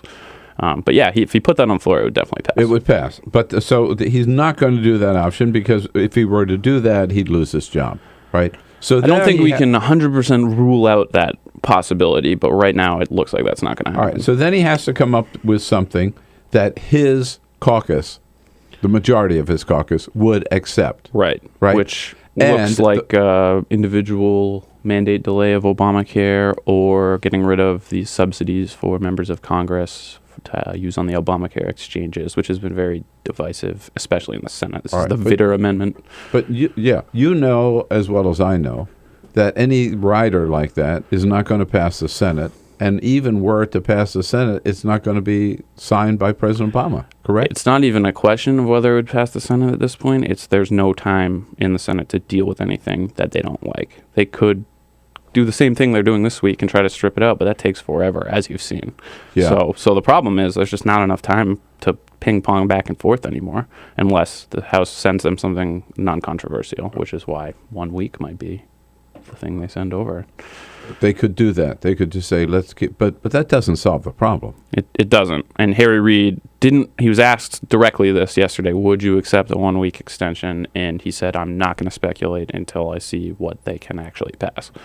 So he didn't rule it out. That's important. Yeah. And by the way, even if it's a 1 week extension, that just means we get closer to October 17. Right.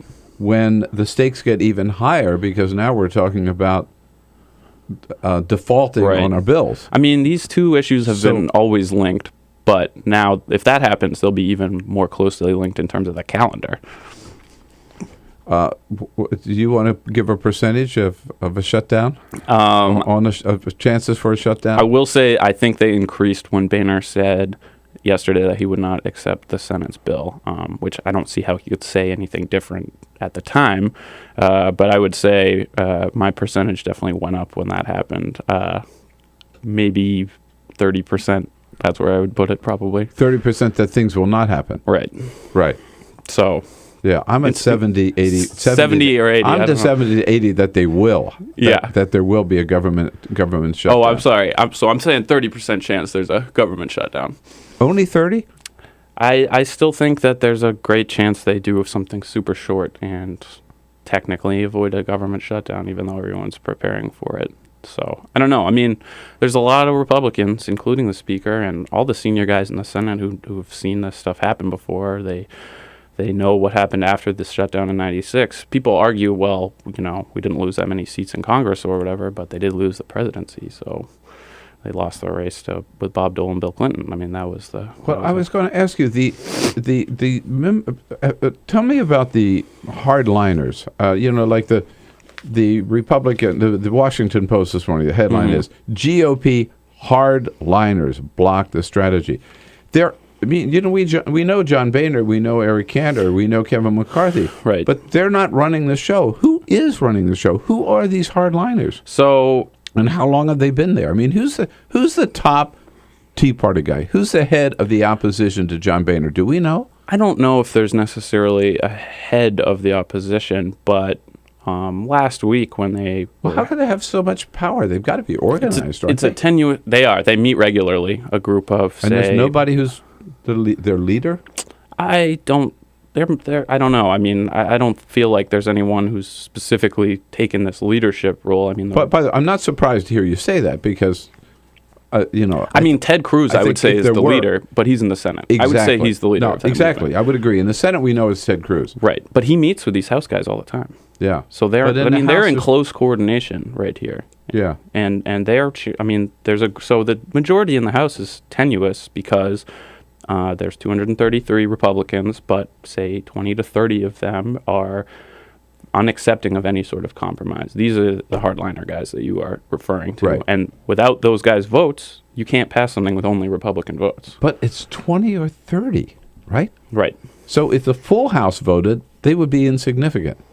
But in terms of getting the majority of the Republican caucus, they can prevent that from happening. Right, because they want to pass. They want to stake out. 30. They want to stake out a position that is 20 or 30 out of 435 members. I mean, this is ass backwards, right? It's a numbers game. They want to pass only bills with Republican support, and that's the math problem that they run into over and over again. So I want to come back. So it's not Michelle Bachmann anymore, right? Because I mean, first of all, she's not going to run again, right? Is it Steve King? I mean, he's one of these guys. Tom Graves, who's from Georgia. I hear his name a lot. He's pretty powerful in terms of, people look at him and it's like, well, is this conservative? I mean, he was the guy that was front and center last week when they were celebrating getting this Obamacare defunding continuing resolution. So he's seen as one of the most conservative guys. And some of these guys that voted against the speaker or didn't vote for him earlier this year when he was being reelected, like Tim Huelskamp and people like that. So there's a number of them. They do meet regularly. They coordinate, try to decide what's conservative enough and what's not, and they try to see through what they see as procedural tricks to get a clean CR, for example, through the House. I don't know if you remember the strategy they had to kind of have a show vote in the Senate about it, and they didn't like that. It's just amazing. I'm telling you. So they're going to be in session all this weekend, right? The House will. Right. Senate, per usual, will be hitting the road. Usually the Senate leaves on Thursday, but they'll be leaving after this vote today. So if the House passes something and sends it back, when's the Senate come back? Monday? It's unclear so far, Yeah. but I would say Monday, yes, they would come in. Oh, God, I'm telling you. Well, you don't know what's going to happen from 1 minute to the next, do you? No, and as I was saying, if anyone tells you they do, they're lying to you. All right. Well, we will find out and be reading you on Politico, Politico.com, of course. Burgess Everett is their senior congressional reporter. Senior, not senior yet, but... I just made you. You called me junior. I just made you senior. Yeah, I just got promoted. I'll tell my boss. Yeah. You tell Jim Vanda hi I said that. Okay? I will, definitely will. Thanks for coming in. Thanks for having me. All right, good work. This is the Bill Press Show.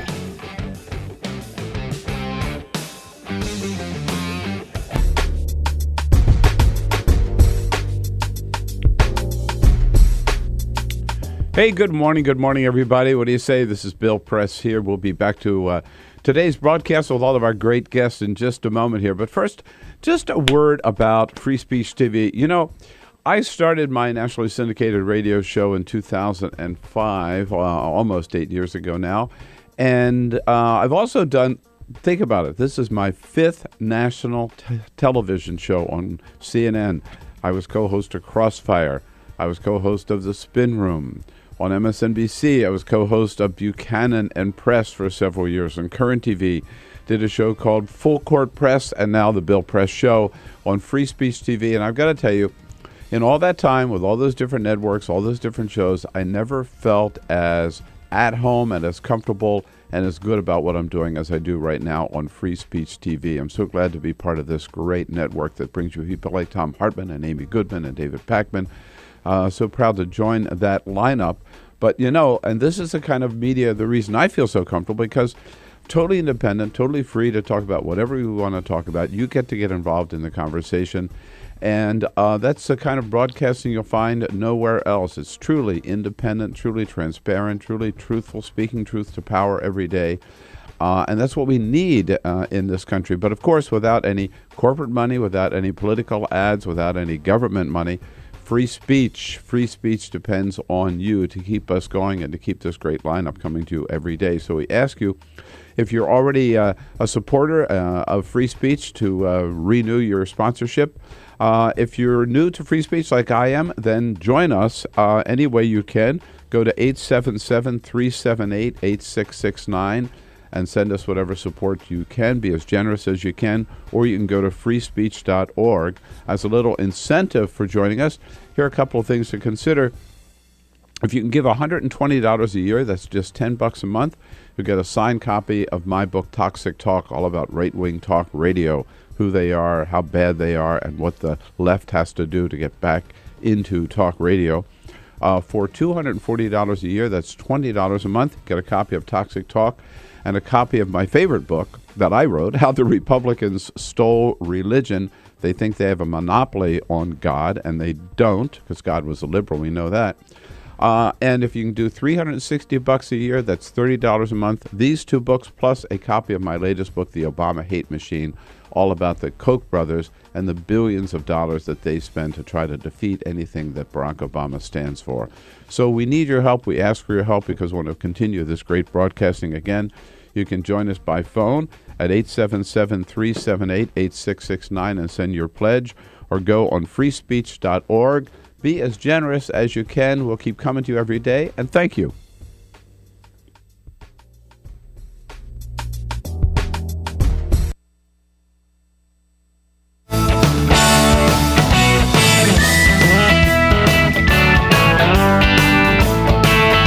Follow us on Twitter at BP Show. This is The Bill Press Show. Here we go, 13 minutes before the top of the hour now here on a Friday, September 27. We've been talking a lot about the government shutdown, but there's also big political news coming out of Texas this morning. We would not dare talk about Texas politics without checking in with the man who knows it better than anybody else. Wayne Slater is the senior political writer for the Dallas Morning News on our news line this morning.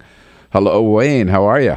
Bill, how are you? But what kind of bumper music was that? Where was Born to Run, where he's got Wendy and Tramps Like Us were Born to Run? Sorry. Next time we expect that. I'll take the heat for that one. Yeah, I was just going to, don't blame me. I'm pointing the finger right at him here. Hey, so what's the word about the new candidate for governor there? Is it official? It's not official, no, but she's running. It's like the worst-kept secret in political secret in Texas. She will be announcing Wendy Davis, first Democrat I shouldn't say that, but she would be the first Democrat elected governor of Texas since Ann Richards in 1990. If she were to win, she will formally announce on Thursday near Fort Worth at a coliseum where she got her high school diploma some years ago. Next Thursday, she'll announce. Yeah, not until then. October the 3rd. That's right. This is not official. We just all wrote it. Yeah. What's happened is Wendy Davis has been is obviously a phenomenon. It's become a sort of state and national phenomenon since her 11-hour filibuster against an abortion restriction bill in Texas in June. A lot of people have urged her to run for governor. It's a extraordinarily uphill battle, But in the process, in the last few weeks, and certainly in the last few days, she has been talking to some big campaign donors. Money, obviously, is an important issue. And what's happened is a few of those donors have talked to people like me. Got it. Right. And that's why it's out. Got it. Okay, now, you say it's an uphill battle. Will she have any challenge in the Democratic primary? Boy, I can't imagine that she would have a serious challenge. No. Yeah. The Democrats are going to have trouble fielding any serious candidates up and down the ballot. As you know, this is a party that has not won statewide office in Texas since 1994, so that's 2 decades. Republicans hold every statewide office and dominate the legislature, so it's tough. Now, the shift is beginning to come, as you and I have talked about, and others, with a growth of the Hispanic population, and 20 years basically of Republican domination in the state. There's some sort of Republican fatigue, but not a lot. It's still a Republican state. And so the question is, can Wendy Davis capitalize on the growth of the Hispanic population as a voting strength? And that's going to be tough. And most importantly, can she pull enough suburban, moderate Republican women from the suburbs to do it? That's what Ann Richards did in 1990, and that's what she has to do next year. Is there any expected? Is the Republican nominee known? Or not known, but is it certain, like who it might be, or is that going to be a contest? I would imagine they've got a long bench there. There is a contest. By far the front runner is the current Attorney General, Greg Abbott, very conservative, has made. He's a conservative Texas Republican. I mean, he's talked a lot about defending the Ten Commandments monument on the Capitol grounds. Ted Cruz took credit for that. Ted Cruz. This is the guy who mentored Ted Cruz. Ted Cruz was the Solicitor General in this office, the Attorney General's office, before he ran for the U.S. Senate. And Ted Cruz took some credit early on for arguing the Ten Commandments monument issue on the Capitol grounds. It was actually Greg Abbott who went to the Supreme Court and did that. He's very strong on, is obviously anti-abortion. Anti-abortion, anti-gay marriage, pro-guns, the usual litany. Well, now you mentioned Ted Cruz, and I was going to ask you about him. So Ted Cruz is obviously the one politician in the country today that's captured the spotlight. How is what he's doing here received in Texas? Bill, you're not going to like this. You're not going to like it, but you're not going to be surprised. He's loved there, huh? He's loved. He is loved. Bet. There was a poll recently that asked Texans, who do you think ought to run for president? Of all the Republicans, who should run for president? And Ted Cruz was the overwhelming favorite. Rick Perry was like fifth in the list. And John Cornyn? Well, it's... You mean Ted Cruz's poodle? That's basically the critique of Cornyn. It's turned out that way. You wonder who's the senior senator, right? Well, it's in Texas that we have one senator with 2 votes.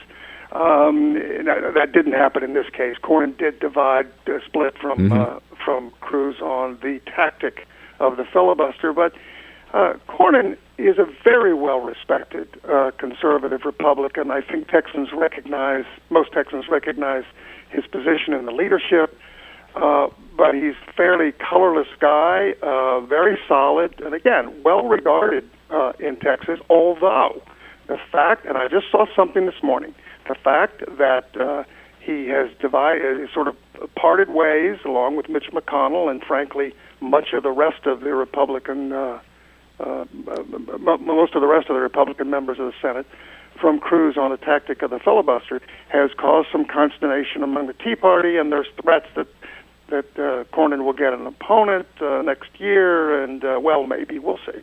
Yeah. Oh, wow. No, I'm not surprised to hear that Ted Cruz is is so popular in Texas. I got to tell you something. There's a wonderful piece in GQ. Yes. Very, very nice. Among the things, as I was reading it, because I've talked to the author, And it's right. It's dead on. One of the things was when Ted was at Harvard, he writes, Ted, because he had gone to Princeton and Harvard Law, didn't want to have a study group with any of the, quote, lesser Ivies. I know. But that's Ted. Let me just tell you a quick story. When Ted was so many years ago, in 1999 and 2000, here in Austin, Ted Cruz was one of the George W. Bush policy shop hamsters. He was in the among the desks in the headquarters downtown, doing policy issues. And the joke in the policy shop was, if Ted's not at his desk, there must be somebody important visiting the campaign, because he would hear about it, get up, meet the person, and spend much of his time, part of his time promoting George Bush, a lot of his time promoting Ted Cruz. All right. Hey, we got to run on that note. Thanks, Wayne. Thanks so much. Okay, bye-bye. Texas lives. This is the Bill Press Show.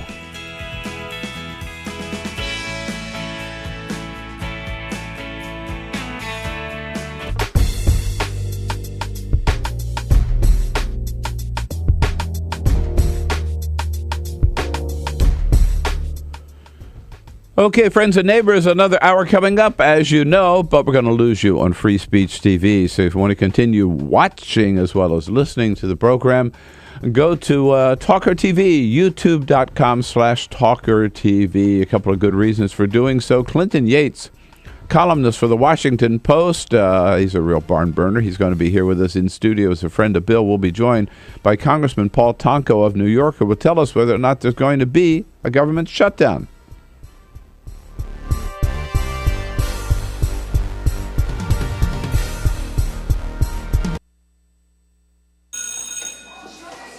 Don't look at me. Your hair's a bit frizzy today. Oh, you should pick that up. Oh, you're such a dork. Loser. Here, let me help you with that. Oops. Every day, kids witness bullying. Oh, look. Your crush is looking at you. Poor you. They want to help, but don't know how. See, no one here's gonna help you, because no one Teach likes your you. kids how to be more than a bystander. Visit stopbullying.gov. If you drive buzzed, it could cost you around $10,000. You'll face major legal fees, major fines, and steep insurance penalties.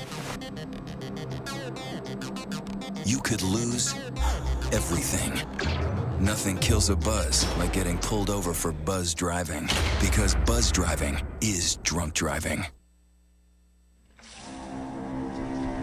When some people struggle with their mortgage payments, they become frozen, petrified. Not knowing what to do, they do nothing. But the people who take action are far more likely to get the most positive outcome. Making home affordable is a free government program. Call now to talk one-on-one with a housing expert about the options that are right for you. Real help, real answers, right now. Here at the GED Pep Talk Center, we have pep talkers standing by to get you motivated for your GED diploma. Text the name Terry to 69222 for a sympathetic pep talk. You show people what you really are. Or for a gentle pep talk, text the name Deborah. You know you're going to make people very proud of you. And if that's not enough, text the name Danny for an extreme pep talk. Prove everyone wrong. Show them you're the boss. Get your GED pep talk and find free GED classes. Text the name of the person you want a pep talk from to 69222.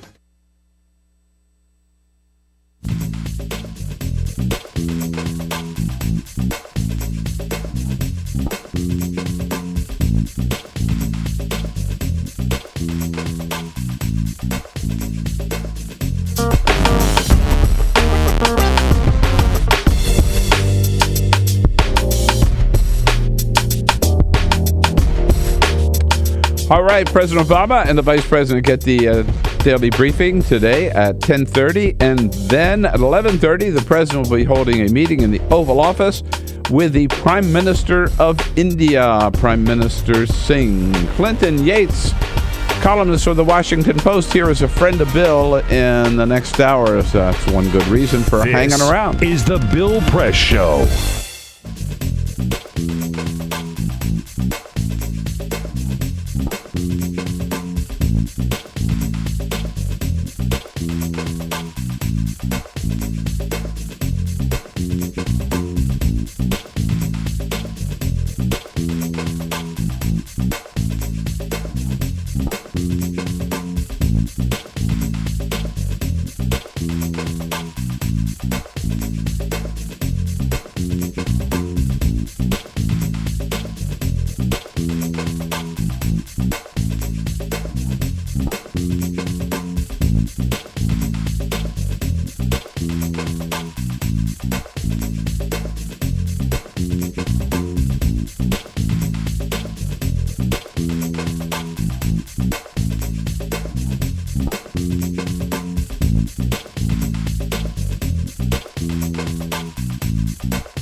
Broadcasting around the nation, on your radio, on your TV, and online.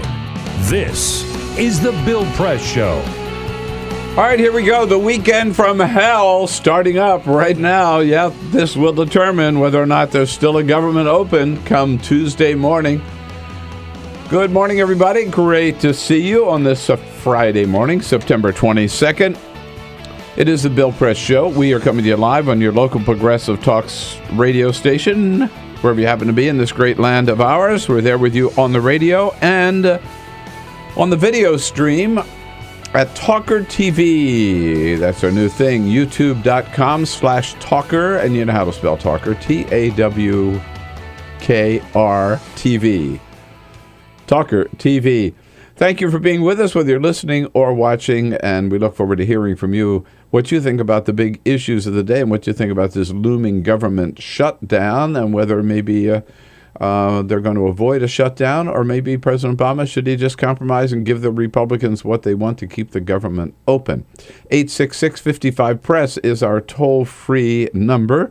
You can join us on Twitter also at BP Show, and on Facebook at facebook.com/Bill Press Show. All the different ways that you can get your questions and your comments into Washington Post columnist Clinton Yates. I don't want to take all the heat this hour. We brought Clinton in as a friend of Bill. Good to see you, Clinton. Good to see you too, Bill. Pete, what's up? Hey. Welcome back. There he is. Peter. I'm glad to be here. I got a quick reveal because everybody knows my T-shirt game is something that I do a lot of. So can we get the manual?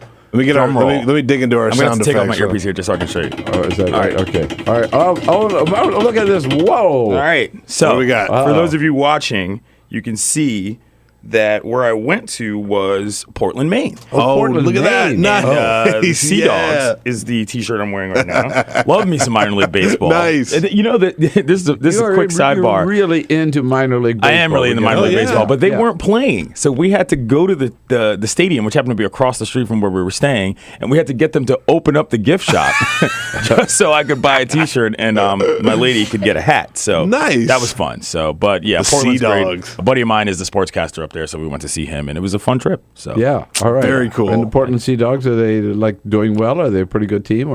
They're all right. I guess they won whatever league they're in a couple years ago. I don't know. I mean, they got an all mascot band. I know. So like around here, wait, really? Bowie's got a band? No, they seriously do have an all mascot band. Yeah, I can't remember the name. Okay. Like around here, Bowie's got a team. Salisbury's got a team. Frederick Keys. That's another team. And Loudoun County is supposed to be getting a team of some sort, but there's been some issues with that, so we'll see. All right. I've been to a couple of Keys games. Yeah, they're fun. It's fun. They're definitely fun. I mean, what's wild about these minor league ballparks is you go to Frederick Keys game, and they've got like the normal stuff that a baseball stadium would have, only smaller, but then they have like a merry-go-round random inside stuff. the ballpark because they could do that. It's the best. It's great. Yeah. It is great. All right. Alicia Cruz has the phones covered this morning. Alicia and Cyprian Bowling, of course, has us. The video cam's going and keeping us looking good on the video feed. So yesterday, Clinton, the Civil War, which has been kind of brewing in the Congress among Republicans, broke out into the open when most of the senators wanted to get the vote on this continuing resolution so they could get out of Dodge and send it over to the House. Ted Cruz and Mike Lee from Utah, Ted Cruz from Texas, of course, they said, no, we want to delay for another 24 hours. And Bob Corker from Tennessee says, we know what this is all about. You just want to put it off for 24 hours so you can get all your fans watching tomorrow. And Corker took to the floor of the Senate and ripped the mask off. They would like for people around the country that they have notified to be able to watch. And so it's that process of making sure that everyone watches that I think is slowing this down. It's not the entire Republican side. Yeah. And just one more quick bite. So then he says, just again, I want to make sure you don't think it's all of us Republicans. It's just these two guys. It's not the Republican side that's asking to stall. We only have 2 Republican senators that are wanting to push this off.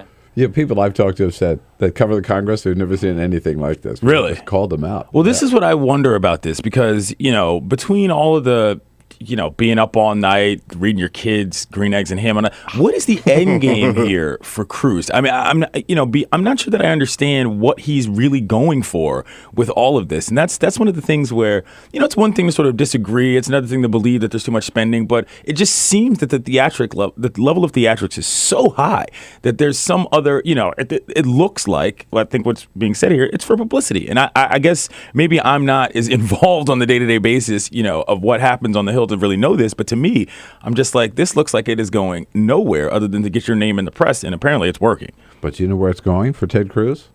2016, baby. Yeah, I mean, we talked about that while you were gone, and the whole Canadian situation and all that. Right, but yeah. I mean, if he's doing this to build, he will be the Tea Party nominee in 2016. There, without doubt. Well, only if Democrats are lucky. Yeah, I mean, I think he's doing. I mean, to that point though, he's doing a pretty good job of making himself a viable candidate for that group of supporters. Like Marco Rubio was elected as a Tea Party candidate. Yeah, Rand Paul was elected as a Tea Party, but Ted Cruz has surpassed them all. He's leapfrogged over all of them. Right Let me now. ask you this: he is. So, for these Tea Party people, if they are so anti-tax and so forth, why is it that the issue of where we are right here, taxation without representation, is a non-thing on the Tea Party agenda? That's something that I kind of don't understand. And so on a certain level, I think that their fundamental philosophy is kind of crap. But whatever. That's their right. I just don't really get how those two things can exist in the same world, and you don't take a stand on one and you do on another. What's the percentage of African Americans in Washington D.C.? At this point, it's 51, I think.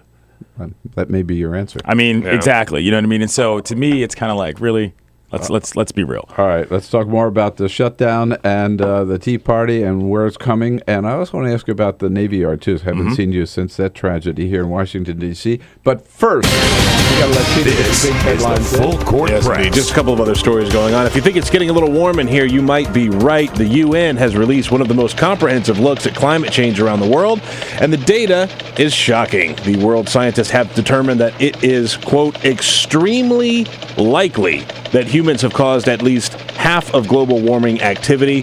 This study takes a look at human behavior, and they went as far back as the 1950s. The last time that the UN put out a report this comprehensive was in 2007, and back then they determined that it was, quote, very likely. They have moved that up to extremely likely that humans are causing global warming. So on this path, we're in trouble. I think we can stop debating this issue. Yeah, and I was going to say that's an obvious no-brainer to me. Yeah, but there's still the flat earthers in the Senate who will prevent any action. No, Mo. Last night was the last time that Yankee Stadium got to see the greatest closing pitcher that baseball has ever seen. Mariano Rivera took the mound in the Yankees' losing effort against the Devil Rays. Rivera, who is baseball's all-time career saves leader, he has 652 career saves. He also holds the record for the most postseason saves, and this, I think, is probably his greatest stat. Over the course of 19 years, Rivera racked up 42 postseason saves. That's the highest ever. Number 2 is Brad Lidge with 19. Brad Lidge is number 2 on that list. 42 to 19. Last night, Derek Jeter, Andy Pettitte came to the mound with 2 outs in the 9th to relieve Rivera. He got a standing ovation. Very, very emotional moment as he stood on the mound and openly sobbed on the shoulders of his teammates. Very, very sweet moment. Yeah, it was. It had a class act. What's cool about that 19 years. That's a long time. What's cool about that, I think Girardi said he's going to let him play center field tonight for whatever reason. Really? I didn't see that. Dream. I swear, I've heard that somewhere. If that's way off, pardon me, but I'm fairly certain I read that somewhere. If that happens, I'm watching that game. Absolutely. They're out of the playoffs? What do they have to lose, man? Let them play. That would be great. And another end of an era happening on Sunday night. It will be the end of Walter White and his meth empire as the AMC series Breaking Bad sees its series finale. It ends on Sunday.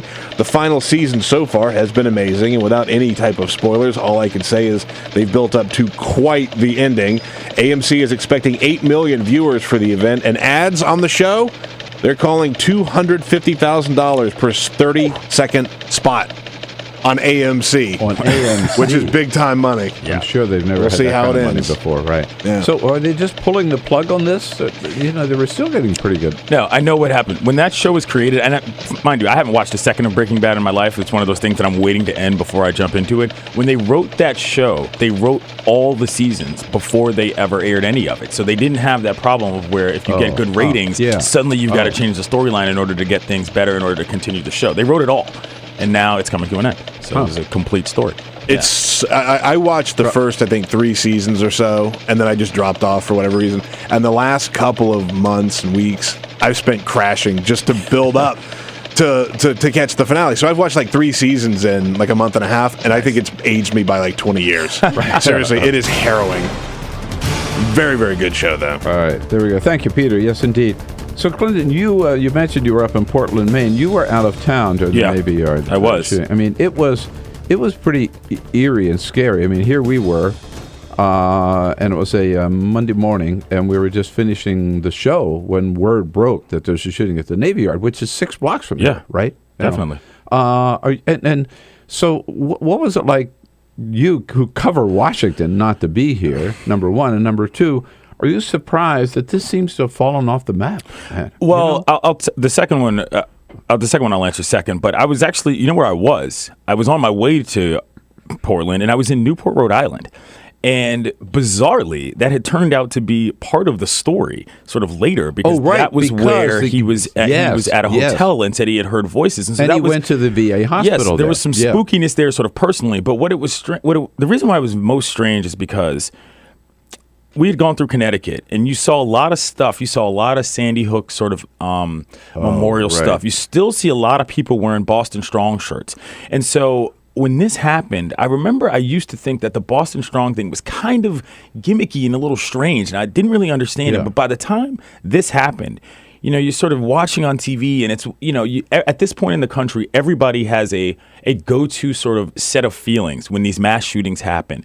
But when it happens in your town, and it's your mayor and your police chief and the streets that you associate with baseball and recreation and other things on television that are swarmed with first responders who, I'll give some kudos to as well here, obviously, for handling the situation, it suddenly takes on a completely different emotion. And you find yourself just sort of shedding a tear for what's happening, and you're thinking, this is ridiculous, And it's not to say that it takes it happening in your town to really understand what it means, but it's a completely different thing, especially when you're not there to experience what this just sort of obvious personal safety component of the situation is. You feel helpless just looking on. I talked to my family. I said, is everybody okay? Like, what's going on? And they sort of, yes, they said, yeah, it's fine. It's just a really, a tense scenario.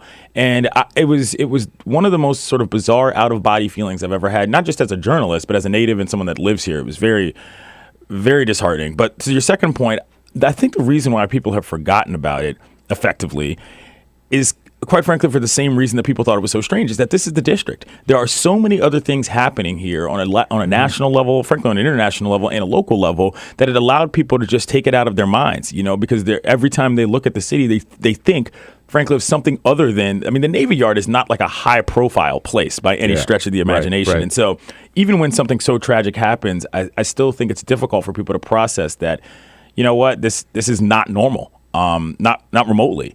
And so I think that's why you've seen people just sort of move on, is because there's too many other things going on in this town. But it's still so tragic. These 12 people, civilian employees working for the Navy, mid-career people, most of them, and normal work day, and they go in beginning of the week and boom. Yeah. I don't know what it's going to take for this. We've talked about this before, but these things keep happening around this country, and you just think to yourself, how many more?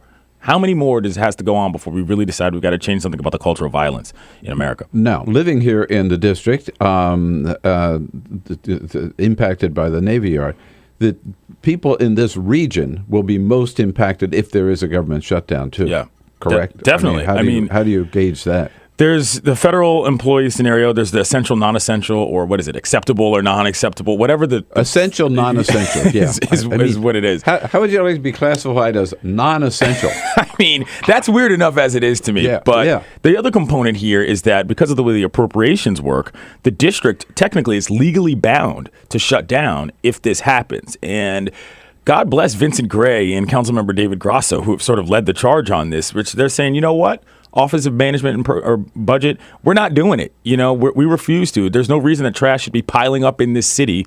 Libraries should be closed and so forth simply because a few Republicans can't sort out what they want to deal with on Capitol Hill. And I'll give them some credit. This is a huge political play for them because with no budget autonomy, never mind congressional representation or statehood, the district has put the White House effectively in a very tricky spot. I mean, what are you going to do? Take them to court and have a jury of their peers, which are all going to be district residents who certainly aren't going to say anything against it? It's an interesting scenario. No, the mayor of Washington, Vincent Gray, has declared that all Washington employees are essential. Yeah. That all of Washington is essential, so they are not going to stop garbage collection, not going to close down the libraries, not going to close down city services. And I think it's a play he had to make. It's an in-your-face kind of thing, but I love it. Yeah, no, it's perfect. And I talked to Grasso a little bit before, and he said, "Listen, man, beyond that, what are they going to do?" It's a direct piece of civil disobedience that I think is a great idea. We'll talk more about what will shut down. However, there will be definitely an impact here. With Clinton Yates, who is the columnist for the Washington Post, of course, WashingtonPost.com. But then we'll be joined, the two of us, by Congressman Paul Tonko. He's got the real inside information coming up at the half. Stay with us. Follow us on Twitter @BP Show. This is The Bill Press Show.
This is the Bill Press Show.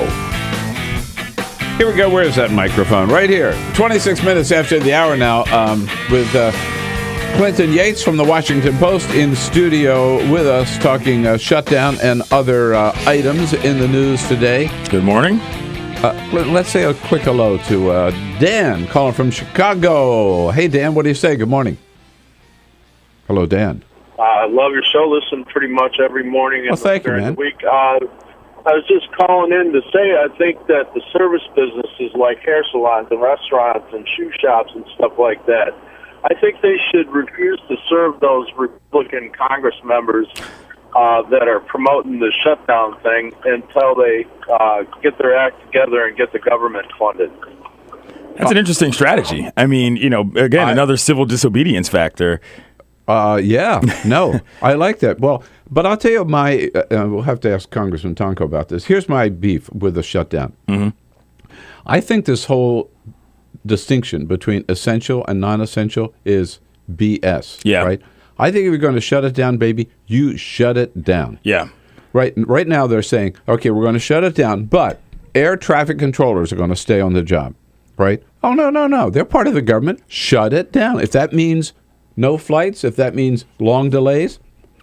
Right, because otherwise, why bother? Right. No, otherwise, seriously. why bother? Never mind the moral component that is declaring people non-essential, which, again, seems to me, if I worked for the federal government and somebody said, oh, by the way, you're non-essential. That's not cool. Meat and poultry inspectors are still going to be on the job. No, shut them down and let people eat rotten meat and putrid meat and get sick and everything, and then find out what the government's all about. I mean, that's to an me, interesting point. It destroys the argument to do it halfway.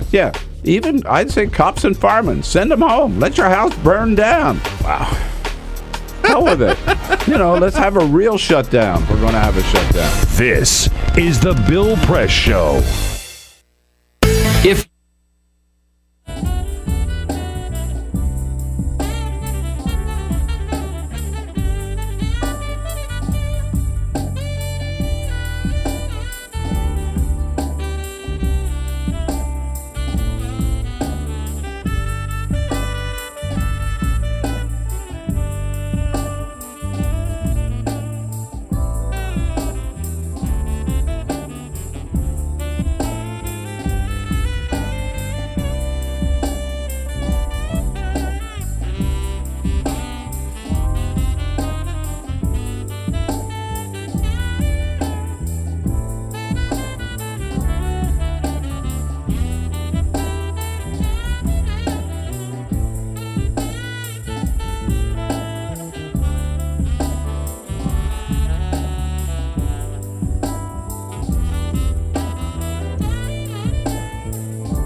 Like politics? Then like The Bill Press Show on Facebook. This is The Bill Press Show. Here we go at 33 minutes now after the hour on a Friday morning, Friday, September 27. Clinton Yates is here in studio with us from the Washington Post columnist, and minor league baseball commissioner of minor league baseball. I wish. Good morning. How are you? That's what you're striving for, man. De facto commissioner, right? De facto, right. Baseball. And we in Washington are living on the brink of a government shutdown. Will we go over the brink or not? Well, let's ask one of the people who are making that decision. Congressman Paul Tonko represents the 20th District of New York, upstate New York, the capital, Albany, and other surrounding cities. Hey, Congressman, good to see you. Good to join you, Bill, and good to be with you, President. Do you have any idea what is going to happen today in the House of Representatives? Every day it's a mystery. It really is, as though we have bills ready to be voted on, and all of a sudden they'll be pulled because there isn't votes. There aren't votes enough in that majority, and there's a hesitation, I believe, to reach to the members of the minority, and it's causing, I think, major disruptions, and the whole effort here to create policy or negotiate policy, all while we're trying to fund the government and pay our bills, is regrettable. I think it's not the place to have this action done. It seems as though they put the entire the entire Romney campaign into the bill that we were supposed to work with today and get it accomplished. That election was held. The voters decided what the right course was, and now is not the time to play politics at these very important breaks, junctures in time where you need to get the business done. We need to fund government, keep the doors open, the lights on, and we need to pay our bills on time and not put at risk the full faith and credit of our country and our economy. So it's as simple as that, and every day is a mystery, Bill, and every day I look at this Clinton, as an effort here to really try and figure out what the thinking is. If there is a plan here, it's hard to figure it out. Well, here's what gets me about this whole attempt to wheel and deal on funding the government over Obamacare is this legislation was debated 3 years ago. Mm-hmm. Republicans fought it, and they lost, and it was signed into law by the president. Then they took it to the Supreme Court, mm-hmm. and they had a fair hearing in the Supreme Court, and they lost, and the Supreme Court said it's constitutional. Then they took it to their surprise. To their surprise. Then they took it to the people of the United States in November 2012, Mitt Romney versus, and they lost. Right. Now they face the repeal and replace factor. Now they bring it back again and say, okay, right. We're only going to fund Absolutely. the government if you shut it down or delay it or defund it or something. This is known in kindergartens across America as sour grapes. And, that's what the reality is. Clinton, it's sour grapes, but it's also regrettable that 42 times over, maybe 43 now, we've been asked to repeal this. So it's not like the exercise is new. You have tried that, too. In addition to what you suggested, Bill, where a bipartisan effort, bipartisan in the Senate, both houses passed the legislation. The constitutional factor was met. It's the law of the land. Yeah. And to me, it just spells one message. We are really troubled by the potential success of Obamacare, and this is our last hope to stop it. That's an interesting point here, because to some people, that the transparency of this is super obvious. Just as you said, the bottom line is they don't want it to work, because then you look bad if you're on the other side and you've already stated your claim as being against it. And that, if you're willing to bring things down, as I called it before, Bush League brinkmanship, just to prove that you don't like somebody, that to me, I think troubling is not even close to the description of what it is to me in terms of what your responsibility is as a lawmaker, in my opinion. Right. Well, Congressman, there's no doubt, right, that this is the obsession with the timing right now has a lot to do with the fact that Tuesday is the first day the exchanges open up. Yeah. Right. And because they've all been saying it's failed. It's failed. How's it failed? That isn't even up and running. Hasn't even kicked in yet, right? For the people who could not get health insurance before. Now, all those people who don't get health insurance at their workplace, they can start buying it as of Tuesday. Now, that's another challenge on the part of the administration to convince people this is what's out there, this is why you ought to do it, and you've got to do it. But if it succeeds, then any effort to defund it is is gone forever, right? So they don't want. You're right, Clinton. They don't want it to work. This is the moment. The iron is as hot as it's going to get, and you got to strike. And to use that as a substantive, if not personal reason, because I think some of this is like a dislike for the president beyond belief. And I wouldn't even go down that road. Yeah, but that's a separate matter altogether. But it's just very troublesome that people would be risking, again, the full faith and credit of this country and the economy, and also willing to have people pay millions more for car loans and student loans and mortgages and what have you, or what states have to pay at their rates in their lending operations. This is really uncalled for. And the fact is, we have had, in this given session, ample time to do a budget. I have written with my colleagues to the leadership saying, name the conferees. Name the members who are going to be seated at that conference table to get the work done and do a budget. Every year, the excuse was somebody didn't present their budget. This year, the United States Senate gave their version. The United States House gave its version without my support, without my vote. And the president and his administration said, here's our plans, here's our fiscal blueprint for the next coming budget year. Come on, let's move. Let's do the budget because budget. There's no conference committee, and Boehner will not name the Republican members of the conference committee. Peter, we have that. The president was up at in Prince George's Community College yesterday. Right. He talked about this. He said something about those Republicans who are standing in the way. The closer we've gotten to this date, the more irresponsible folks who are opposed to this law have become. Now, he was criticized yesterday by some people, right, as saying he's attacking the Republicans. He ought to be reaching out to the Republicans and trying to compromise with the Republicans. Why is he up there attacking them on the day that they're trying to work something out? Well, I think the frustration of going after Affordable Care Act, Obamacare as they call it, I got a kick out of it when the president also yesterday said that if this thing is successful, I can guarantee you they'll never call it Obamacare. That's a good point. Good point. He's right. Yeah, right. And, I think the frustration is being expressed in that statement. It's like, I want to work with you, but how many times do you do a repeal effort and not be satisfied? And there's always repeal, but never replace. Yeah. I never hear about what the replacement, the substitute that's the other is. question here. What else? If not this, so do you think the president should be more conciliatory at this? I don't think it's about being conciliatory, but I did think his tone yesterday was a little more emotion than he shows normally. I mean, in this, there was I'm not going to say a lack of decorum, but he was far more.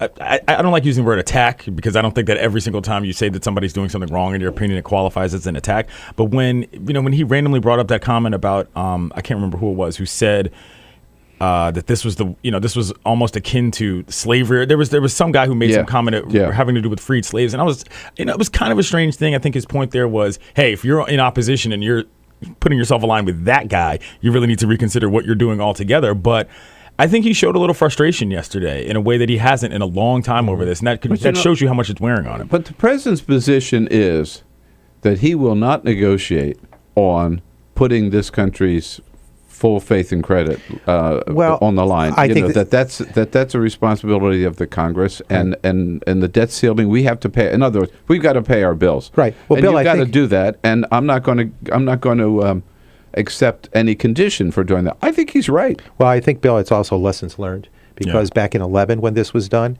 just the fact that we took this to the bitter end of the process and were looking not so good, we unraveled that credit rating. We reduced that credit rating. Yeah. We put it at risk. And I think if we really went to full measure here and didn't meet the deadline, who's to say what that impact is going to be? It's going to be worse than it was the last time. So I think he is just very concerned about the ripple effect onto the economy. And I said, look, no negotiations here. Drew the line in the sand, which I think was the appropriate thing to do as a leader. And let's remember the history on this one. It usually was done as a straightforward, clean, unsaddled type of concept. Get it done. And it says, it's not about further spending. It's about bills you, Congress, authorized to be paid. The bills are here. Now, let's pay them. Yesterday when I was interviewed by someone, I said, look, this is like me going into the bank, and I tell them, look, I have a credit card payment due, but I want a puppy and a convertible.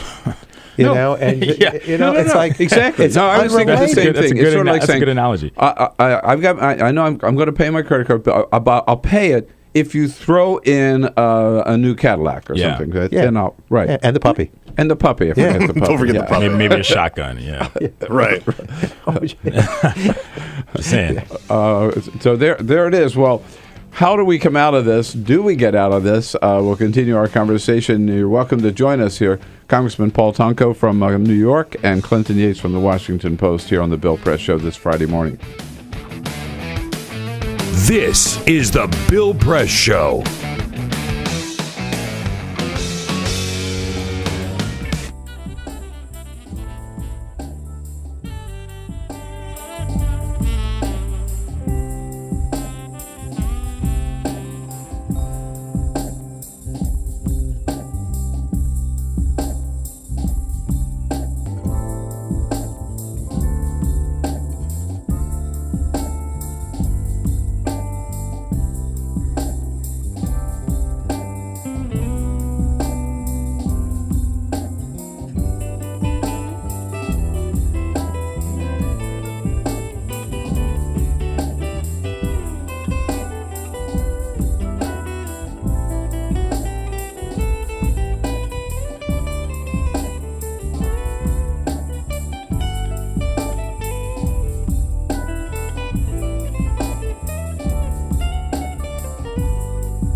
This is the Bill Press Show.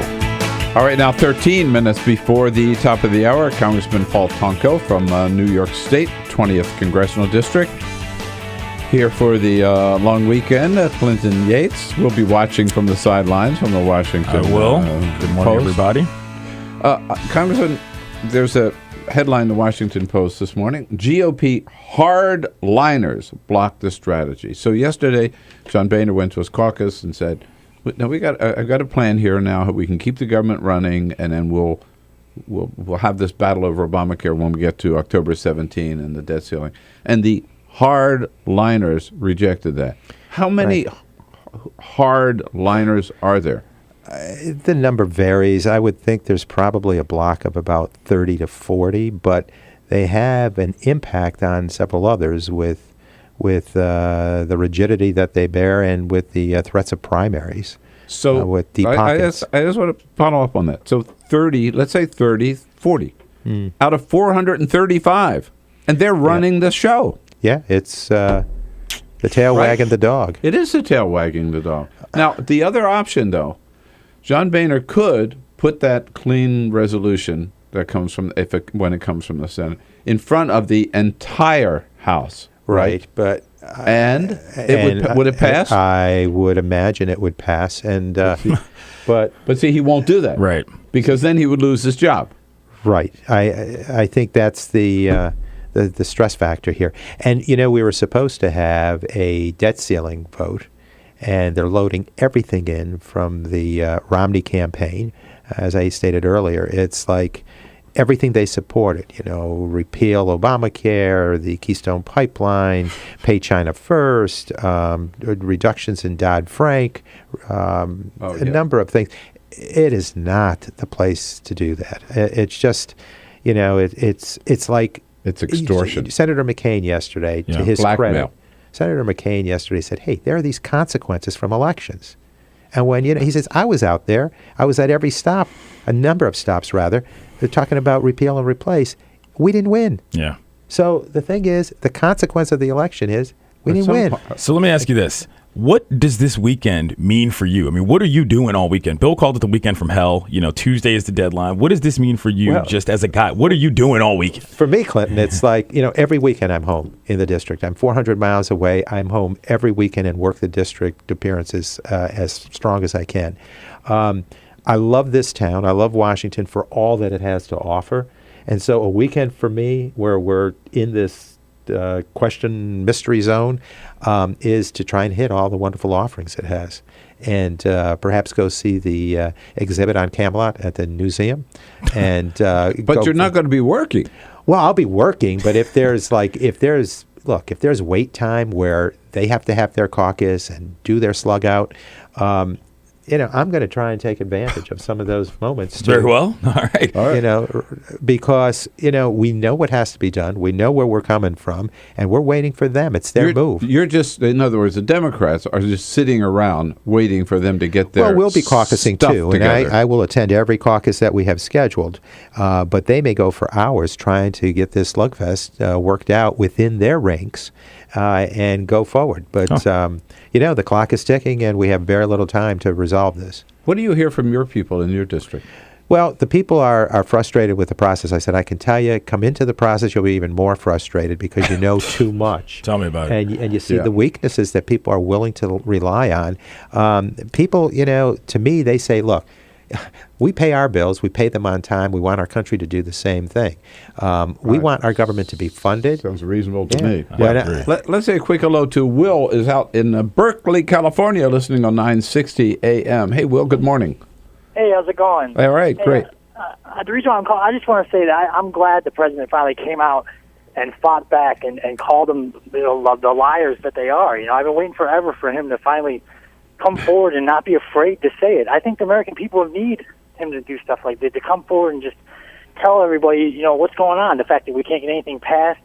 And, because if not, the media basically just makes this false equivalence between the Democrats and the Republicans. It's like, we're not really sure whose fault it is when they know damn well it's the Republicans' fault. I'm glad the president said what he said the other day. I think he should continue to say that. All right, we got it, Will.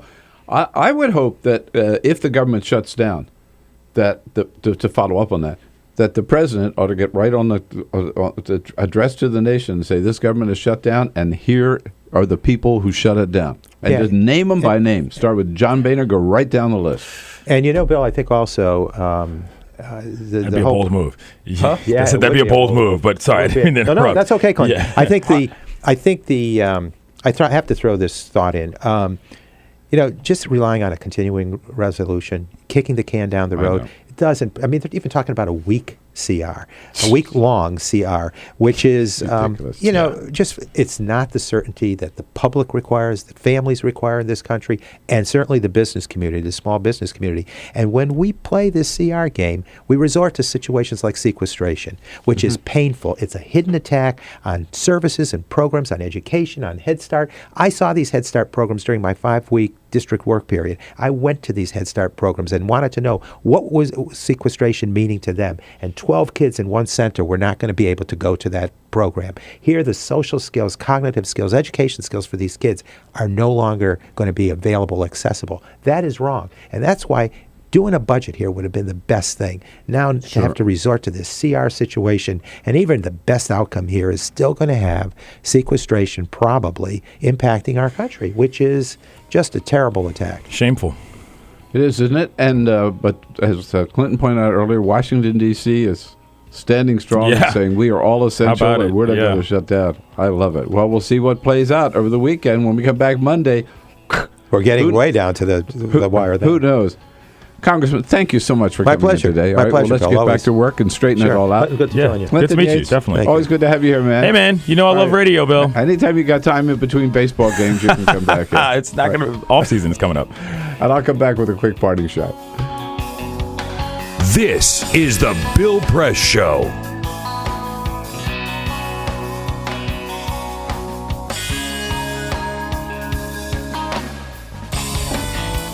Jay.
The Parting Shot with Bill Press.